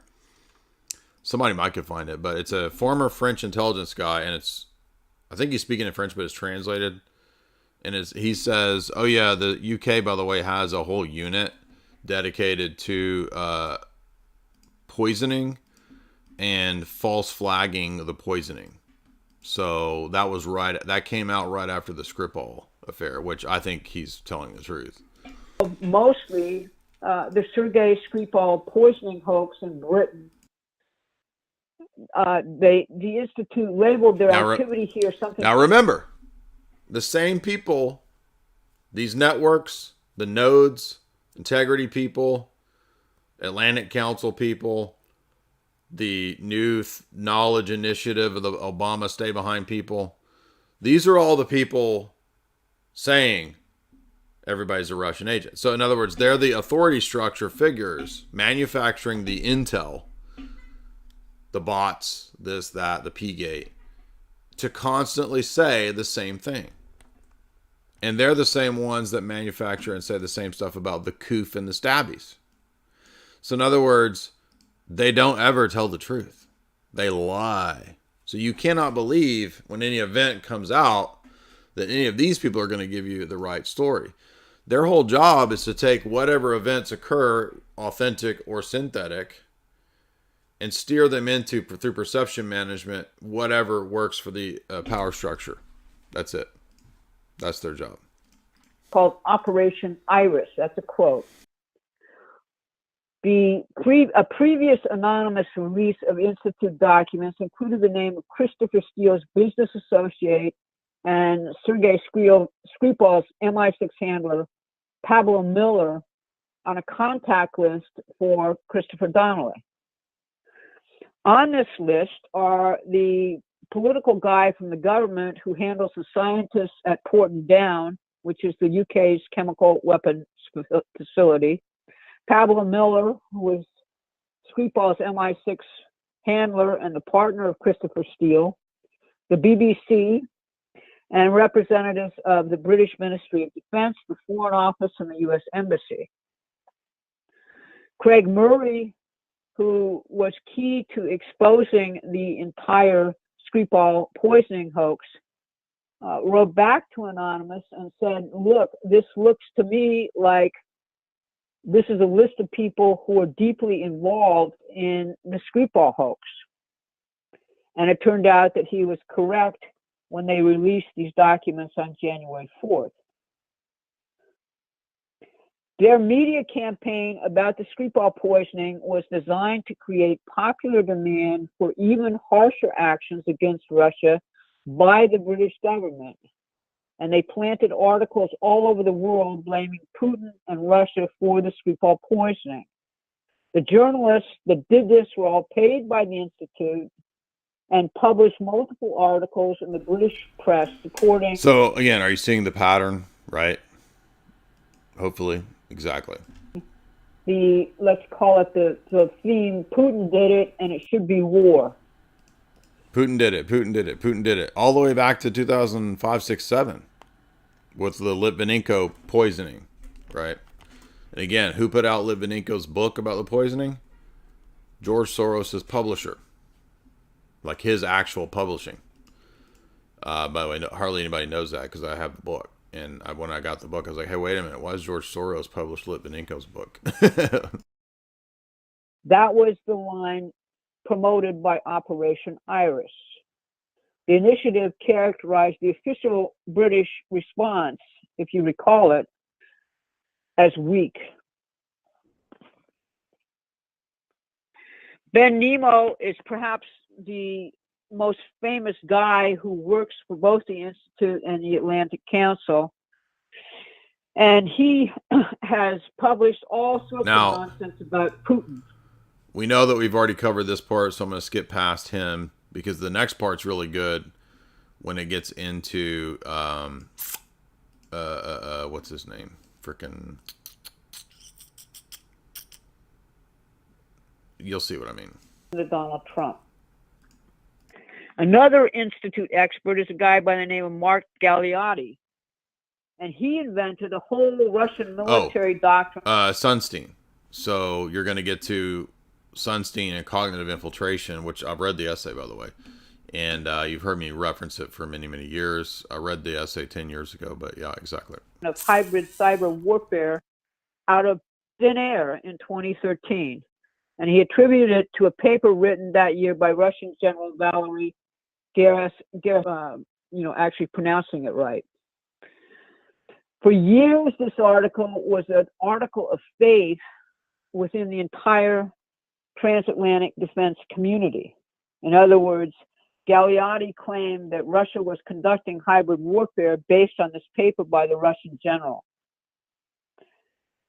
However, in March of 2018, this guy, Galeotti, was required to retract his entire claim about this Russian hybrid warfare, which had every military asset in the Western world responding to it, because it was totally fake. That was the result of an article which was actually published by the U.S. Army Military Review. So the Integrity Initiative, which is now being exposed, and you can... So she's saying that the guy that invented the supposed story of Russian hybrid online info war, which was also part of the story of the Russian bot, all that narrative, was he made that up. I hope I give you enough of a sense of how crazy this whole thing is, but also how determined it is to change everybody's minds about the Russians. It's only a small part of what's become a fairly massive hybrid warfare operation, not in Russia, but in the Western world, and it's targeting anybody who dissents in the populations of the targeted nations. It got a really big lease on life following the Ukraine coup in 2014 and following the initial rumblings in Britain itself about Brexit. What do they say about Lord Voldemort back in 2018? Russian agent. Hillary Clinton has been quoted extensively on this, saying that the British and the U.S. utterly failed to sell their coup in Ukraine as a triumph of democracy, which of course it wasn't. And she attributed this to what she called superior Russian social media and disinformation regimes. Now, anybody thinking about it who knows the real story would say that when you employ neo-Nazis as the mercenaries in your coup, and anybody knows about it, that sort of has a big impact on the democracy applause meter. It's also not accidental. By the way, everybody knows that this is completely true. Far back, everyone knows this is completely true now, by the way, post Ukraine war. Right. So, again, another vindication. At that time, was serving as a big advisor to Newland and the Obama administration concerning the Ukraine coup. And he delivered over 100 memos and missives to the State Department concerning operations in that coup in Ukraine. So, looking at the history in the United States, we come really in the modern history to Barack Obama.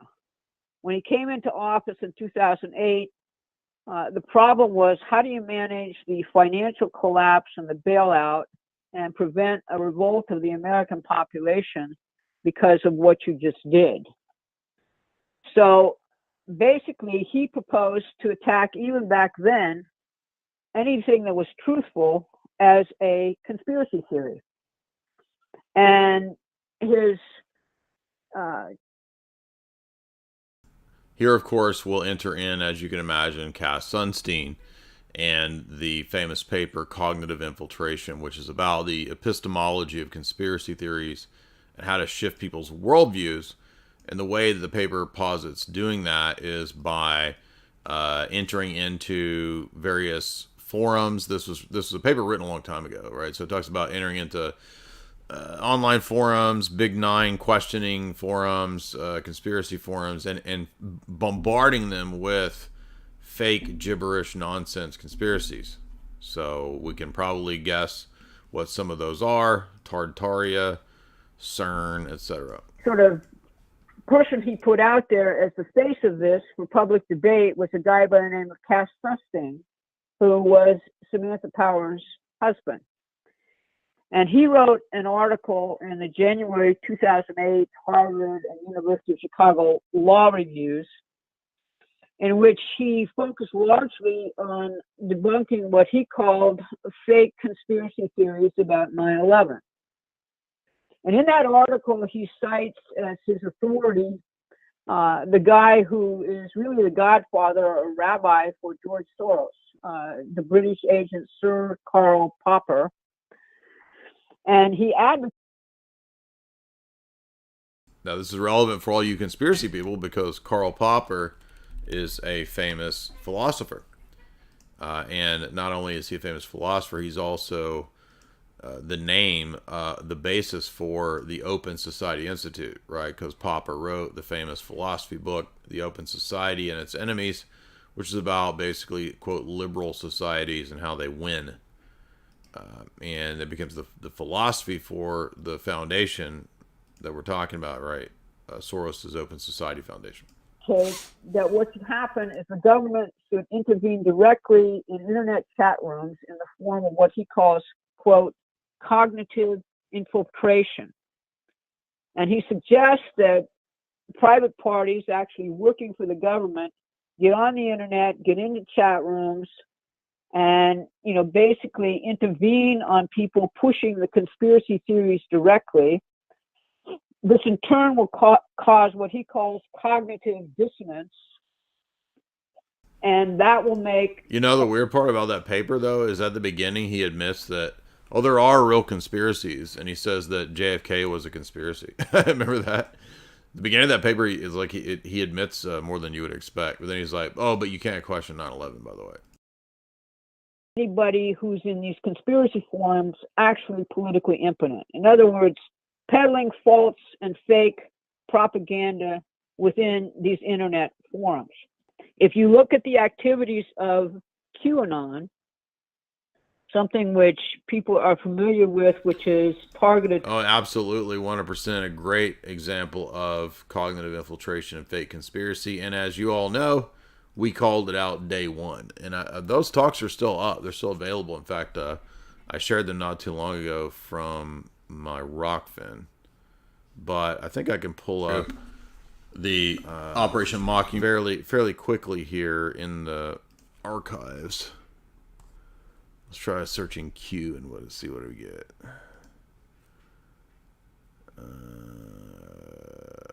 Maybe that's not the way to search it. What did I have to remember what I titled it? I think I used deep with 3s. This might work. This might work. I'll put this in the chat for you guys in case you want. Yeah, I think this big breakdown was really a big vindication of it.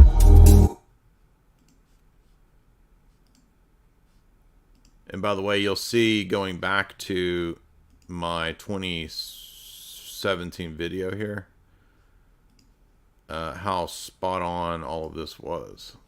This analysis here. There's that link. I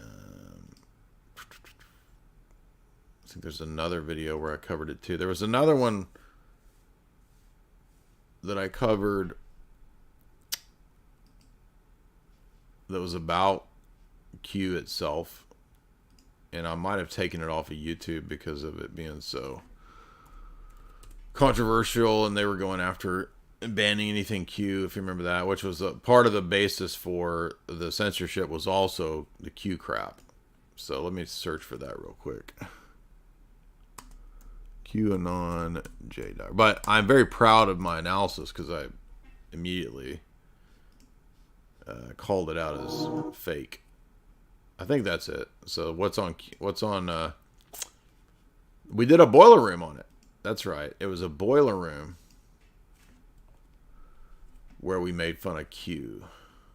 Somebody should dig up that old boiler room. Anyway, we were right. Trump supporters, really, really quite extensively.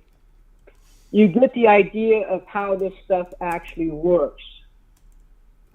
Basically, as far as I have reviewed it, what happened with QAnon is that before the midterms, when people really needed to come out, a whole bunch of people got stuck in this internet video game, Pokemon type thing, which features clues about the coup and what was happening in the coup, allegedly from some high on intelligence source called Q. And the claims which were made were entirely fake, one of which was that Robert Mueller is really on Trump's side. And therefore, you don't have to do anything in terms of getting out there and thinking about how we're going to turn this mess around. That's a pretty good example of cognitive infiltration. Suffice it to say that with the money being allocated from Congress and the NDAA, and the money which has been allocated by NATO and Europe, in looking at all of this, what you see now with the money turned on is that you can actually name about 60 distinct organizations, big ones, which are doing nothing but information warfare and psyops against the population of the United States, filling your brain with a bunch of fake, stupid nonsense. And that's just the public side of the operation. Max Blumenthal, the reporter I cited who's done such excellent work on the Integrity Initiative. Sorry, I was looking for the QAnon podcast that we done Boiler Room, breaking it down, but I couldn't find it. So let's skip forward a little bit. By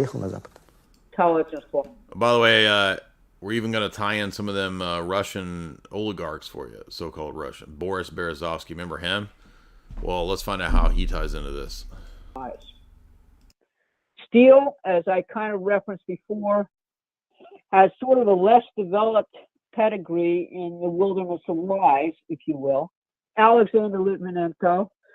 Steele was the case officer for an MI6. Litvinenko defected from Russia and went to work for the Russian oligarch Boris Berezovsky. It was here. Well, by the way, it's not just Boris, because remember the book is published by Soros. Between sets, looks like Berezovsky managed to get their hands on new riches. Here that he was given control of Sidneft, Russia's third I'm largest oil turning this company, down because for just the $100 music million. always triggers the algorithm. Но $100 миллионов долларов у нас не было. Были десятки миллионов долларов. Больше половины суммы, которая необходима была. Но всей суммы не было. He was also a mathematician. He used to have his website up, and it had all these math papers on it. Boris, I mean. И я поехал на Запад. He's got a picture of Yeltsin behind him. Вот с господином Соросом в Америке. Who, by the way, was the Western operative, Yeltsin. Once he took up residence in Britain, Steele ran Litvinenko, and one could basically think also Berezovsky, both of whom went There to you go. work in a huge campaign against Putin. So the Litvinenko, Boris Berezovsky thing, right, comes in here, and it's Christopher Steele that is running that, and that's all to say, oh, Putin's doing all this, you see.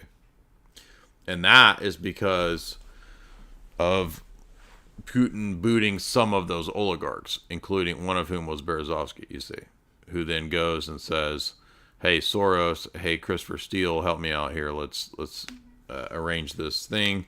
We'll have the defector Litvinenko poison. You can see how this all played out. From Britain, in which Litvinenko was characterized in the press as Berezovsky's flamethrower. He was famously murdered using polonium poison in 2006.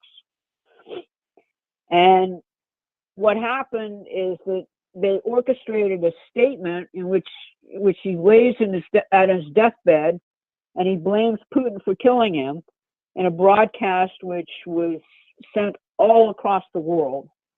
It turns out that this broadcast was co-produced by Bell Pottinger, a British public relations firm which has been completely disgraced following the revelation that it did such wonderful things as making fake al-Qaeda propaganda films for the war in Iraq on behalf of the CIA. Now, I don't know the details of Boris, but of course Boris had a falling out with another of the billionaire oligarchs, Roman Abramovich, right? So it says in 2012, Boris lost a London High Court case over the ownership of the oil company Sibneft, which you just saw that video talking about, in which he sought $3 billion in damages against Roman Abramovich. The court concluded that Berezovsky had never been a co-owner of Sibneft. Berezovsky was 1 year later found dead in his home, unalived. Post-mortem examination, that he had hanged himself. Well, maybe, but I mean, if you're playing at this level, I doubt he hung himself. What do you guys think? There's Litvinenko's father blames organized crime for Litvinenko's murder, specifically organized crime associates of Berezovsky, and Berezovsky himself, again, who Christopher Steele ran, was suicided in Britain in 2013. That's quite a background for Christopher Steele, the author of. So that could be many people, right? So a lot of motives there. Who knows who it could be? Could have even be the people he ran to got tired of him. Dossier about Donald Trump. Now, all of Steele's operations in Britain were mentored by Dearlove. He was in on them, completely ran them, and he vouched for Christopher Steele throughout the Five Eyes intelligence community. Dearlove is also associated with a British firm called Hackloit. Hackloit is known in the British press as a wonderful and lucrative retirement home for former MI6 agents. Stefan Halper, the guy who was sent to entrap Trump campaign volunteers, particularly George Papadopoulos and Carter Page in London, is an advisor to Hackloit and a longtime colleague of Christopher Steele's. Alexander Downer, the Australian ambassador, who was the guy who tried to entrap Papadopoulos, sits on Hackloit's board. Luke Harding, the journalist who wrote the book Collusion. Remember when Papadopoulos was all in the news because they tried to co-opt him? That was all this. You remember that? That was this stuff. To salvage Christopher Steele's reputation, and recently got caught completely fabricating a story in The Guardian about Julian Assange and Paul Manafort, works for both Hackloyd and Steele's Orbis Political Intelligence. Now that's the stuff that ties into Stone, right? So they tried to tie that to Roger Stone, and that's how they were saying Roger Stone was a Russian agent, was what she just said, by saying that there's a connection between Assange, Russian intelligence, and this operation here. Similarly, Pablo Miller, the MI6 handler of Sergei Skripal, has worked with Christopher Steele since their days in MI6, and he also worked for Hackloyd.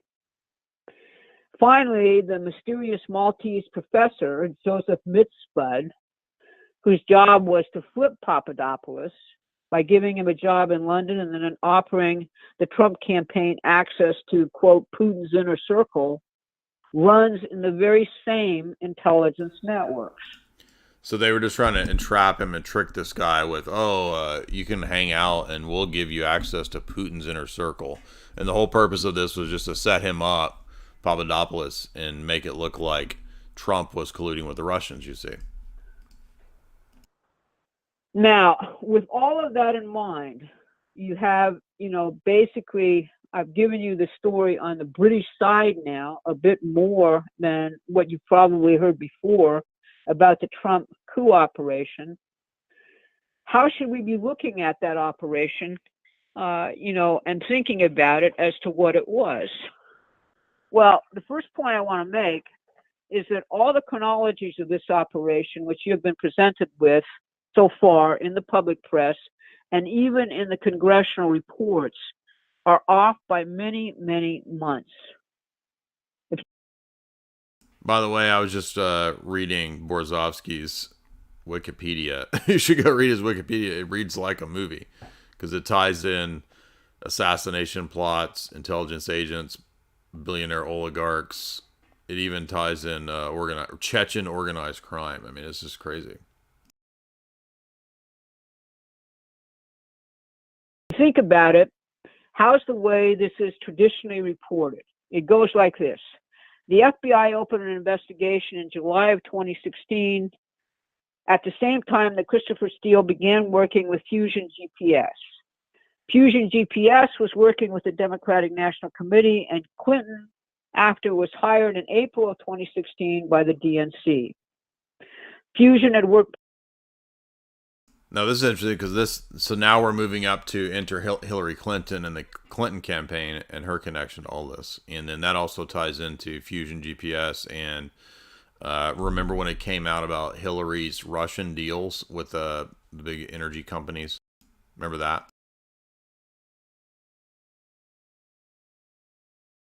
Previously for the Republicans to dig information up against Donald Trump. The dirty and very corrupt Justice Department got a FISA warrant against Carter Page by lying to the FISA court in October. All the time, two FBI agents, one an attorney, the other the case agent on the Trump-Russia organization, were engaged in a very hot extramarital affair. Were communicating that they hated Trump over their cell phones and were collaborating on an insurance policy to prevent his election. After the election, remember that Strzok? Remember Strzok and his weird face, demonic expressions in the courtroom and all acting all weird? That's this stuff. The dossier was made public by some weird operation involving BuzzFeed, James Clapper, James Comey, and John McCain. Isn't that kind of the basic scenario you remember? The one that's been endlessly reported? This for Spygate, look, this is only a minuscule part of the real story. Christopher Steele and Richard Dearlove had pre-written in many respects what became the Trump dossier in something called Project Charlemagne, a dossier about how the Russians had manipulated the June 2016 British Brexit vote and were manipulating elections throughout Europe. Oh, I forgot that they said Brexit was Russian bots and disinfo too. Remember that? I totally forgot that. Yeah, I remember Patrick covering that. By the way, Patrick's coverage of Skripal and all this was spot on too, because it's exactly what she's saying. I forgot about them saying Brexit was Russia. That's funny. Well, prior to the 2016 election in the United States. So they weren't even using Russian collusion just for Trump. They were saying that all the way back to Brexit and Jeremy Corbyn. And by the way, Patrick covered that at the time too. It was listed as a paid FBI informant as of February 2016. John Brennan convened a task force at CIA headquarters, a very questionable act under U.S. law, as of March 2016, and was receiving intelligence from the British about Trump, screening it, and then forwarding it to the FBI. A large part of it involves the hacked emails of the State Department official named Robert Otto, who was considered to be the U.S. biggest current expert on Russia, and who was communicating throughout 2016 with British intelligence and key actors in the coup, including John McCain's friend David Kramer, who leaked the Steele dossier to BuzzFeed in coordination with British intelligence, James Clapper, and Jim Comey. Most of the U.S. operations against Trump, as Devin Nunes emphasizes, but has never been able to fill out because it's all classified, came out of the State Department, not the Justice Department, and were particularly overseen by John Weiner and Victoria Nuland. Shocker.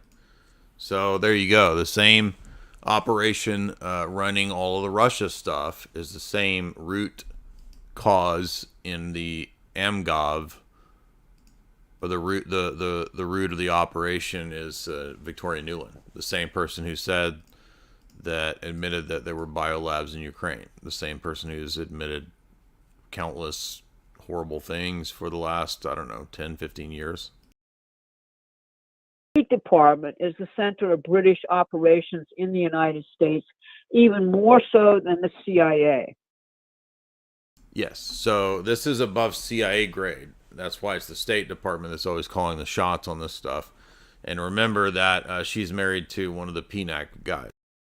PNAC, Project for New American Century. Remember that? Neocon, PNAC. There you go. So this is all neocons. In October of 2016, Hillary and Obama are neocons before too, the U.S. election, Christopher Steele held a full-scale briefing at the State Department, and he handed out stuff to select journalists and others present. That's according to Victoria Nuland's testimony before the United States Senate, something you don't see played up very much. The public face of this operation, the cutout and the sacrificial lamb, was Fusion GPS. But the actual controllers of the operation were sitting in London. Let's look at Fusion GPS. By the way, I was about to, since somebody said, who is this woman? I don't know either. So I thought maybe in the description it would say. But it just says, check out InfoWars, Lee Stranahan, Alex. It doesn't say who anybody is in this. Bruce Orr, the now demoted third man in the U.S. Department of Justice Criminal Division hierarchy, is married to Nellie Orr, who worked for Fusion. Both Orrs had a long-standing relationship with Christopher Steele based on investigations of Russian organized crime dating back decades. Neil King, who works for Fusion GPS, is married to Sheila Murray, who was Barack Obama's senior policy advisor at the White House, having previously worked for years for Vice President Biden. Otherwise, most of Fusion staff is By the way, of former. I know you might find this a little tedious, but it's now about to get into the modern tech stuff. So we're going to transition away from the Russiagate, Spygate, P-Gate, made up spy bull crap, to the usage of all of that as the justification excuse for the tech clampdown. That's what's coming up next here towards the end. Reporters from major national newspapers who know how to feed tips and hot stories to their former friends, or those they hire, which they do, to put bylines on the propaganda which Fusion produces as ordered up by their paying clients. A major client for Fusion's products has always been law enforcement. It is a major drop point for feeding and amplifying stories planted by the intelligence community out to its network of journalists. Fusion, therefore, has had a professional relationship with at least Christopher Steele's Orbis Business Intelligence in Britain since 2010, if not other entities associated with Sir Richard Dearlove. In other words, they are a propaganda front for British intelligence for Absolutely. pay in the United States. So there you can see, right, the people of the State Department, they don't want Trump. They want a bunch of Russian crap stories. They want to have a war in Ukraine. One of the things they want to do is influence American perception. How do you do that? Well, you farm out the operations to operatives in Canada, operatives in the UK. And that's what she's saying, right? That's how this goes. Because that's much easier to do because it's harder to track down how it works and the architecture of it if it's in another country, as opposed to just having a bunch of people in America do it. Because then it might be easier to track down. But here we are in 2023, and this is from 2019. So, you know, years later, people have pieced together the whole architecture of all this. But nobody cares because we're 4 years later, going on 5 years. So, and then, but everybody's memory is 2 weeks, so nobody thinks this matters anymore, even though it's the entire explanation for even what's happening right now, as we're about to see. But what I really want to emphasize here is just how preposterous the Steele report actually is. The dossier, the dirty dossier itself, is flat out, totally and utterly false, a stinking, hideous fraud. Christopher Steele, in all his subsequent testimony, describes it as unverified raw intelligence, and he refuses to vouch for its accuracy. Even its most fervent champions, such as Michael Isikoff, who met personally with Steele in September of 2016, now doubt that the document has any veracity at all, and yet it contains the central legends of... So, the original Spygate story by the biggest champion admits, oh, it's not true, it's all fake. But it is still the basis for all of the clampdowns, not just in 2018, 19, and 2020, but ever since COOF, you see. Because this allowed and was a basis for the big tech companies to say, disinformation, misinformation. Who met personally with Steele in September of 2016, now doubt that the document has any veracity at all, and yet it contains the central legends of the entirety of Russiagate. After the election, Tom Steyer, which is the basis for the censorship, and other Silicon Valley billionaires provided some $70 million to attempt to put meat on Steele's work product. A big part of this exercise, I think, is to create enough atmospherics and smoke to prevent the public from concluding that those who believe this crap are stark raving mad and belong in mental institutions. Exactly. So just create so much smoke that it's just impossible to... There's no way that could be all fake, because look how many million articles have come out in the several years about Trump. Rather than having any say in our government. That is also a large part of the function assigned to Special Counsel Robert Mueller. Now let's think about this. Believing that this dossier is true requires you to assume that Christopher Steele had 32 deep sources inside the Russian government.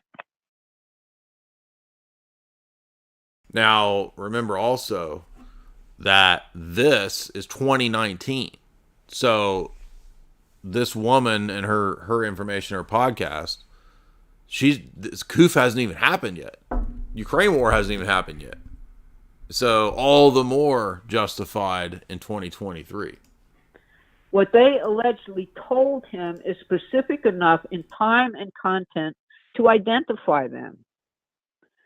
You have to further assume that the British government, therefore, was willing to roll up this entire network, since the clear intention was for the dossier's claims about Trump to be published as widely as possible. By any account, Britain and the United States together do not have 32 highly placed sources inside the deepest circles of the Russian government, nor would they ever make them public in this way or with this extremely sloppy tradecraft. The dossier, however, uses aspects of readily available public information, such as the sale of 19% of the energy company Rosneft. That was the alleged bribe offered to Carter Page for lifting sanctions, to concoct what is an entirely fictional narrative of high crimes and misdemeanors. On January 2nd, Lee Smith over at the Federalist wrote a very significant article sort of demonstrating this hypothesis. He contends, and he provides a documentary evidence, that most of the dossier is simply drawn from public source postings, some of which are Ukrainian and Russian, with embellishments by Steele to change the actual events reported in these news sources to nefarious crimes. In other words, there are no real Russian sources, period. Others have made a similar comment about the dossier's most salacious and incendiary allegation that Donald Trump cavorted with prostitutes in Moscow who urinated on the bed in which the Obamas slept, the so-called. Now, here enters Spygate, and you'll notice that, as I said, NewsGuard, another one of these entities that arises as a result of all this, so-called journalists from CEOs from Wall Street Journal, American Lawyer, Court TV, former editors at Reuters, AP, Chicago Tribune. And guess what? What does that mean? That means old school Mockingbird style stuff. So these old Mockingbird journalists, legacy people, start their new thing in 2018 called NewsGuard, which is to filter out the news for you so that you know that only establishment narratives are reliable. And it even says we label InfoWars, Sputnik, RT, WikiLeaks, and Fox News and Breitbart as bad. Yeah, so basically anything just even remotely critical of the establishment. But what she's talking about, these kinds of things came into existence as a result of what she's talking about. And this is part of the censorship stuff. Key allegation.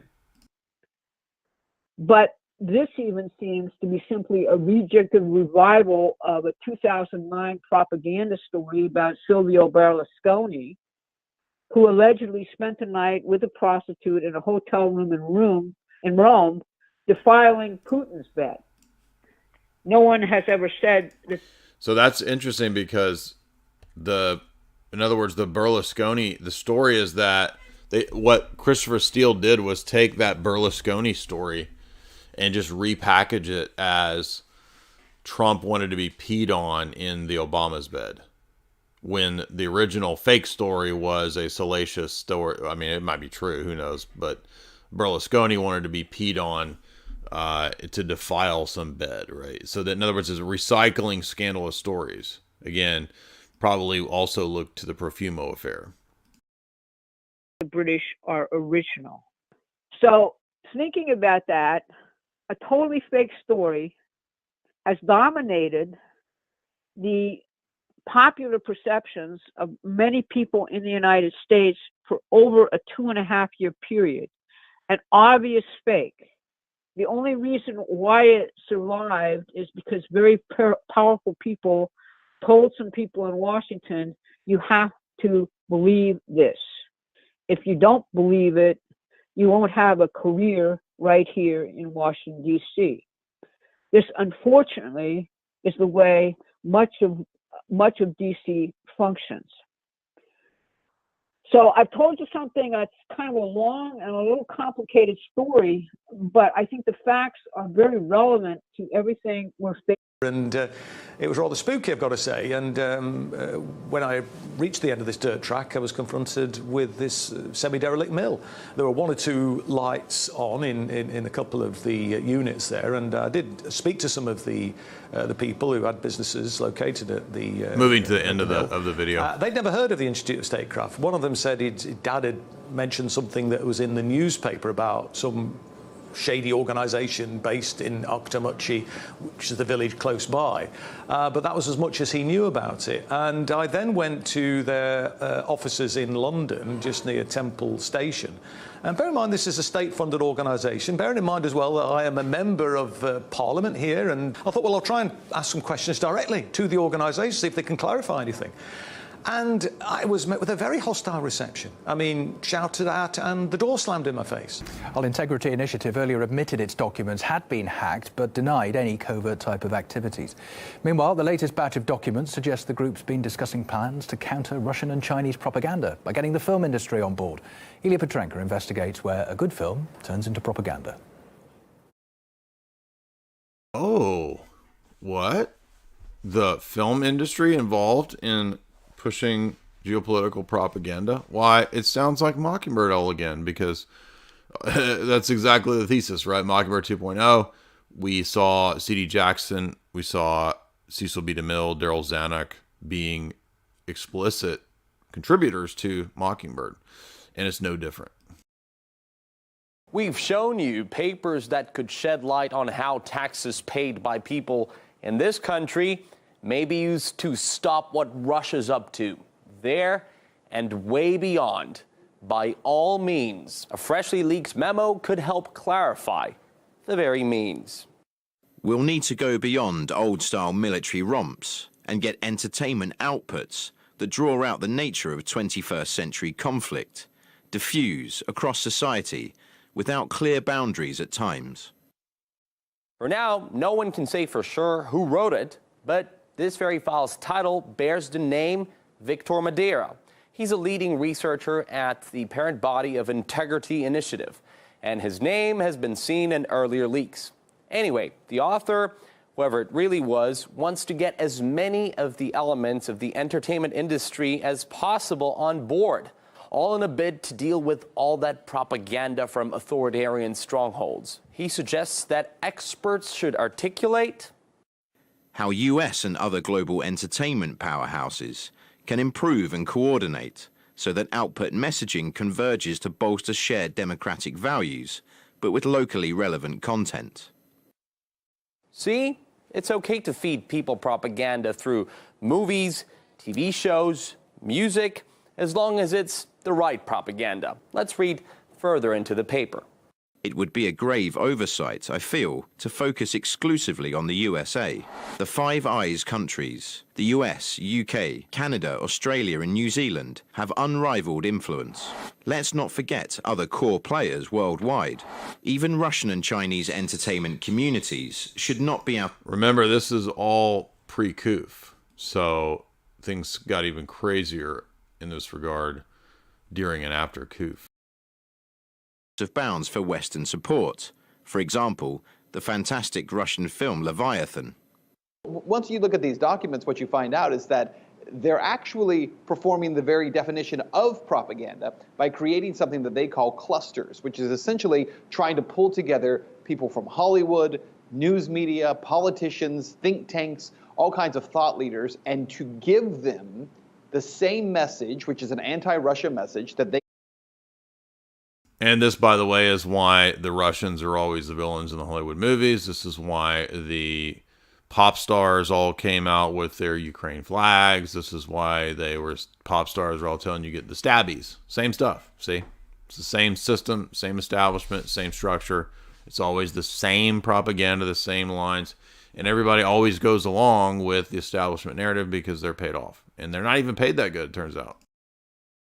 Can push out across Europe and into the United States. And so when you start trying to organize large groups of people to all say the same thing, Tyrell, what else is there to define propaganda? This other story that has come out that we've been covering, of course, and you guys have been covering so heavily, in the Alabama special election that took place with Roy Moore, right? And it's the exact same tactic that was used there. Now, it wasn't by this group necessarily, it was by a different group, but it was the exact same tactic, which was, create disinformation, take that disinformation, use it to smear this candidate, pass it to the media reports as if that information is accurate. It's the exact same strategy taking place in different places. This is a story that has not gotten any coverage on national mainstream media in the United States, even though it is an incredibly important story, as this group has been in Washington, D.C. It has met with members of the administration. It has attempted to run this same kind of campaign here that it's running in the UK. And yet it doesn't make headlines at all. So when you omit stories, when you refuse to discuss them.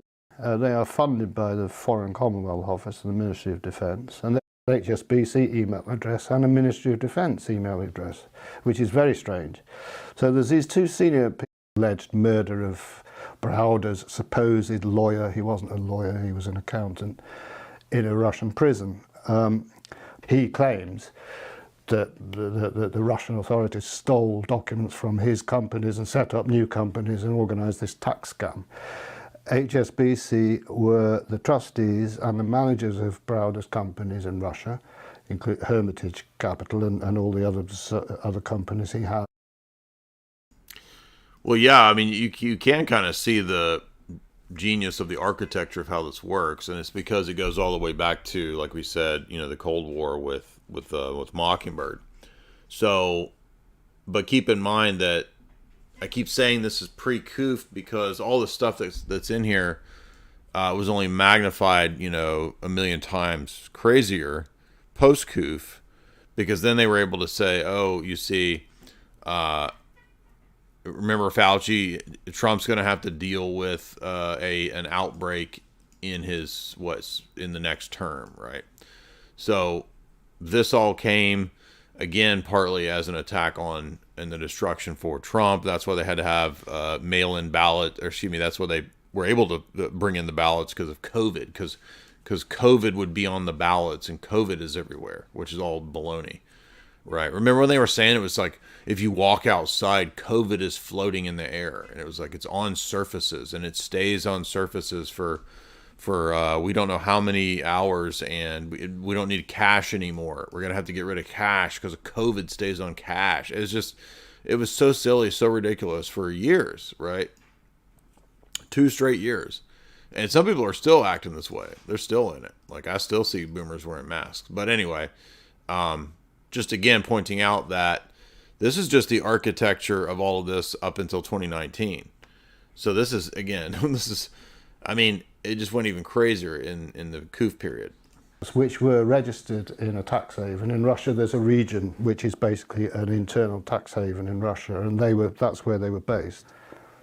HSBC settled a claim by the Russian tax authorities connected with Browder's businesses, £17 million for tax evasion.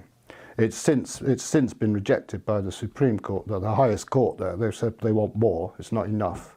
But I would argue, why on earth would HSBC settling claims connected with Browder's businesses if Browder's story was true? Browder was thrown out of Russia in 2005.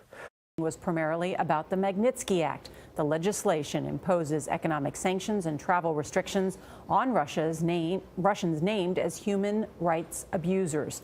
The act is named after Russian tax attorney Sergei Magnitsky. He died in 2009 is this in getting a Russian to prison. The Russian I think this pulls us up to was heart failure. To Hunter, many observers I think. believe Magnitsky was murdered. Among them is American businessman Bill Browder, who was once the biggest foreign investor in Russia.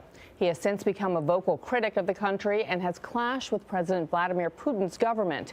Magnitsky was Browder's tax attorney, and Browder was a driving force behind the legislation. And Bill is joining us live in studio. Great to have you here, Bill. And suddenly in 2009, the Institute for Statecraft suddenly started becoming very active. It seems odd to me that this organisation should have come into existence at that time, when it was very convenient for for a PSYOPs operation against Russia, whilst Russia was trying to extract millions and millions of pounds in unpaid tax from HSBC and Bill Browder. I've been concerned about HSBC's involvement in the security services in the UK. One of the directors who's just recently resigned, Jonathan Evans, Sir Jonathan Evans, Lord Evans, as he now is, resigned recently because he... And doesn't this bank come up a few years ago in the giant drug laundering, 300, 400 billion drug laundering stuff? Isn't it? It's Wachovia, Bank of America. I'm sure these are all connected. But yeah, HSBC is clearly like a British intelligence connect thing. But most of the banks are, right? Believe it or not, he's become the chairman the big banks. Committee for Standards in Public Life. So he's responsible for deciding who gets a gong, and it's just quite extraordinary. But he used to be the director of MI5. Then he became an HSBC director. But he's also a director of a company called Arc Data Centres, who provide cloud computing services for the government, for MI5, MI6, GCHQ, Ministry of Defence, Ministry of Justice, basically every government department, DWP. There are also all sorts of other connections with the secret services and the HSBC. And there are various lords who are connected. Lord Janvrin sits on the committee which oversees the work of MI5 and MI6, and he used to be the chair of HSBC Private Bank. So, and one MP, I won't name him, but he used to be on the Treasury Select Committee. He met me in London about 3 years. In other words, we're just still ruled by banks. We're ruled by usury banks and debt scams. And the IMF and World Bank put all the countries and everybody into debt scams. That's the whole fiat system, and that's how we're controlled still. So, amazing. Years ago. And he said at the meeting when I was discussing this kind of thing, he said that they too were concerned about HSBC's involvement in the security services. So when this leak happened with Integrity Initiative, there we have directly, and they are funded by the Foreign and Commonwealth Office and the Ministry of Defence. I've got this theory of 2 degrees of separation. Wherever there is any scandal around, and anywhere in the world, 2 degrees of separation, HSBC will be there. Not only is the Attorney General of the United States, Loretta Lynch, the U.S. attorney who gave drug money laundering bank HSBC a free pass with a... Oh, well, there you go. They found it. Yeah, so John Bowne found it. That's what I was... I remembered correctly. Exactly. Deferred prosecution agreement, but the head of the FBI, James Comey, was plucked by Obama from a plum job at HSBC, which... So basically a giant spook bank that runs all of the New World Order nonsense. So there you go. There you go. Comey took in January of 2013, just after HSBC got the deferred prosecution deal. The Attorney General of the United States and the head of the FBI are both part of the deal that let HSBC off the hook. All right, there you go. Hope you guys enjoyed the coverage of Mockingbird and Mockingbird 2.0. And that podcast, if you want to rewatch it, I'll give it to you here. For those that are curious, maybe you might want just this without my commentary. Here it is. And yeah, I think you see then the connection of how that moves to Mockingbird 2.0, with all of these same figures being the ones online screaming about Trump as a Russian agent, everybody who disagrees is a Russian agent. And then also being essentially the basis for why these things were set up, like NewsGuard and the online censorship. So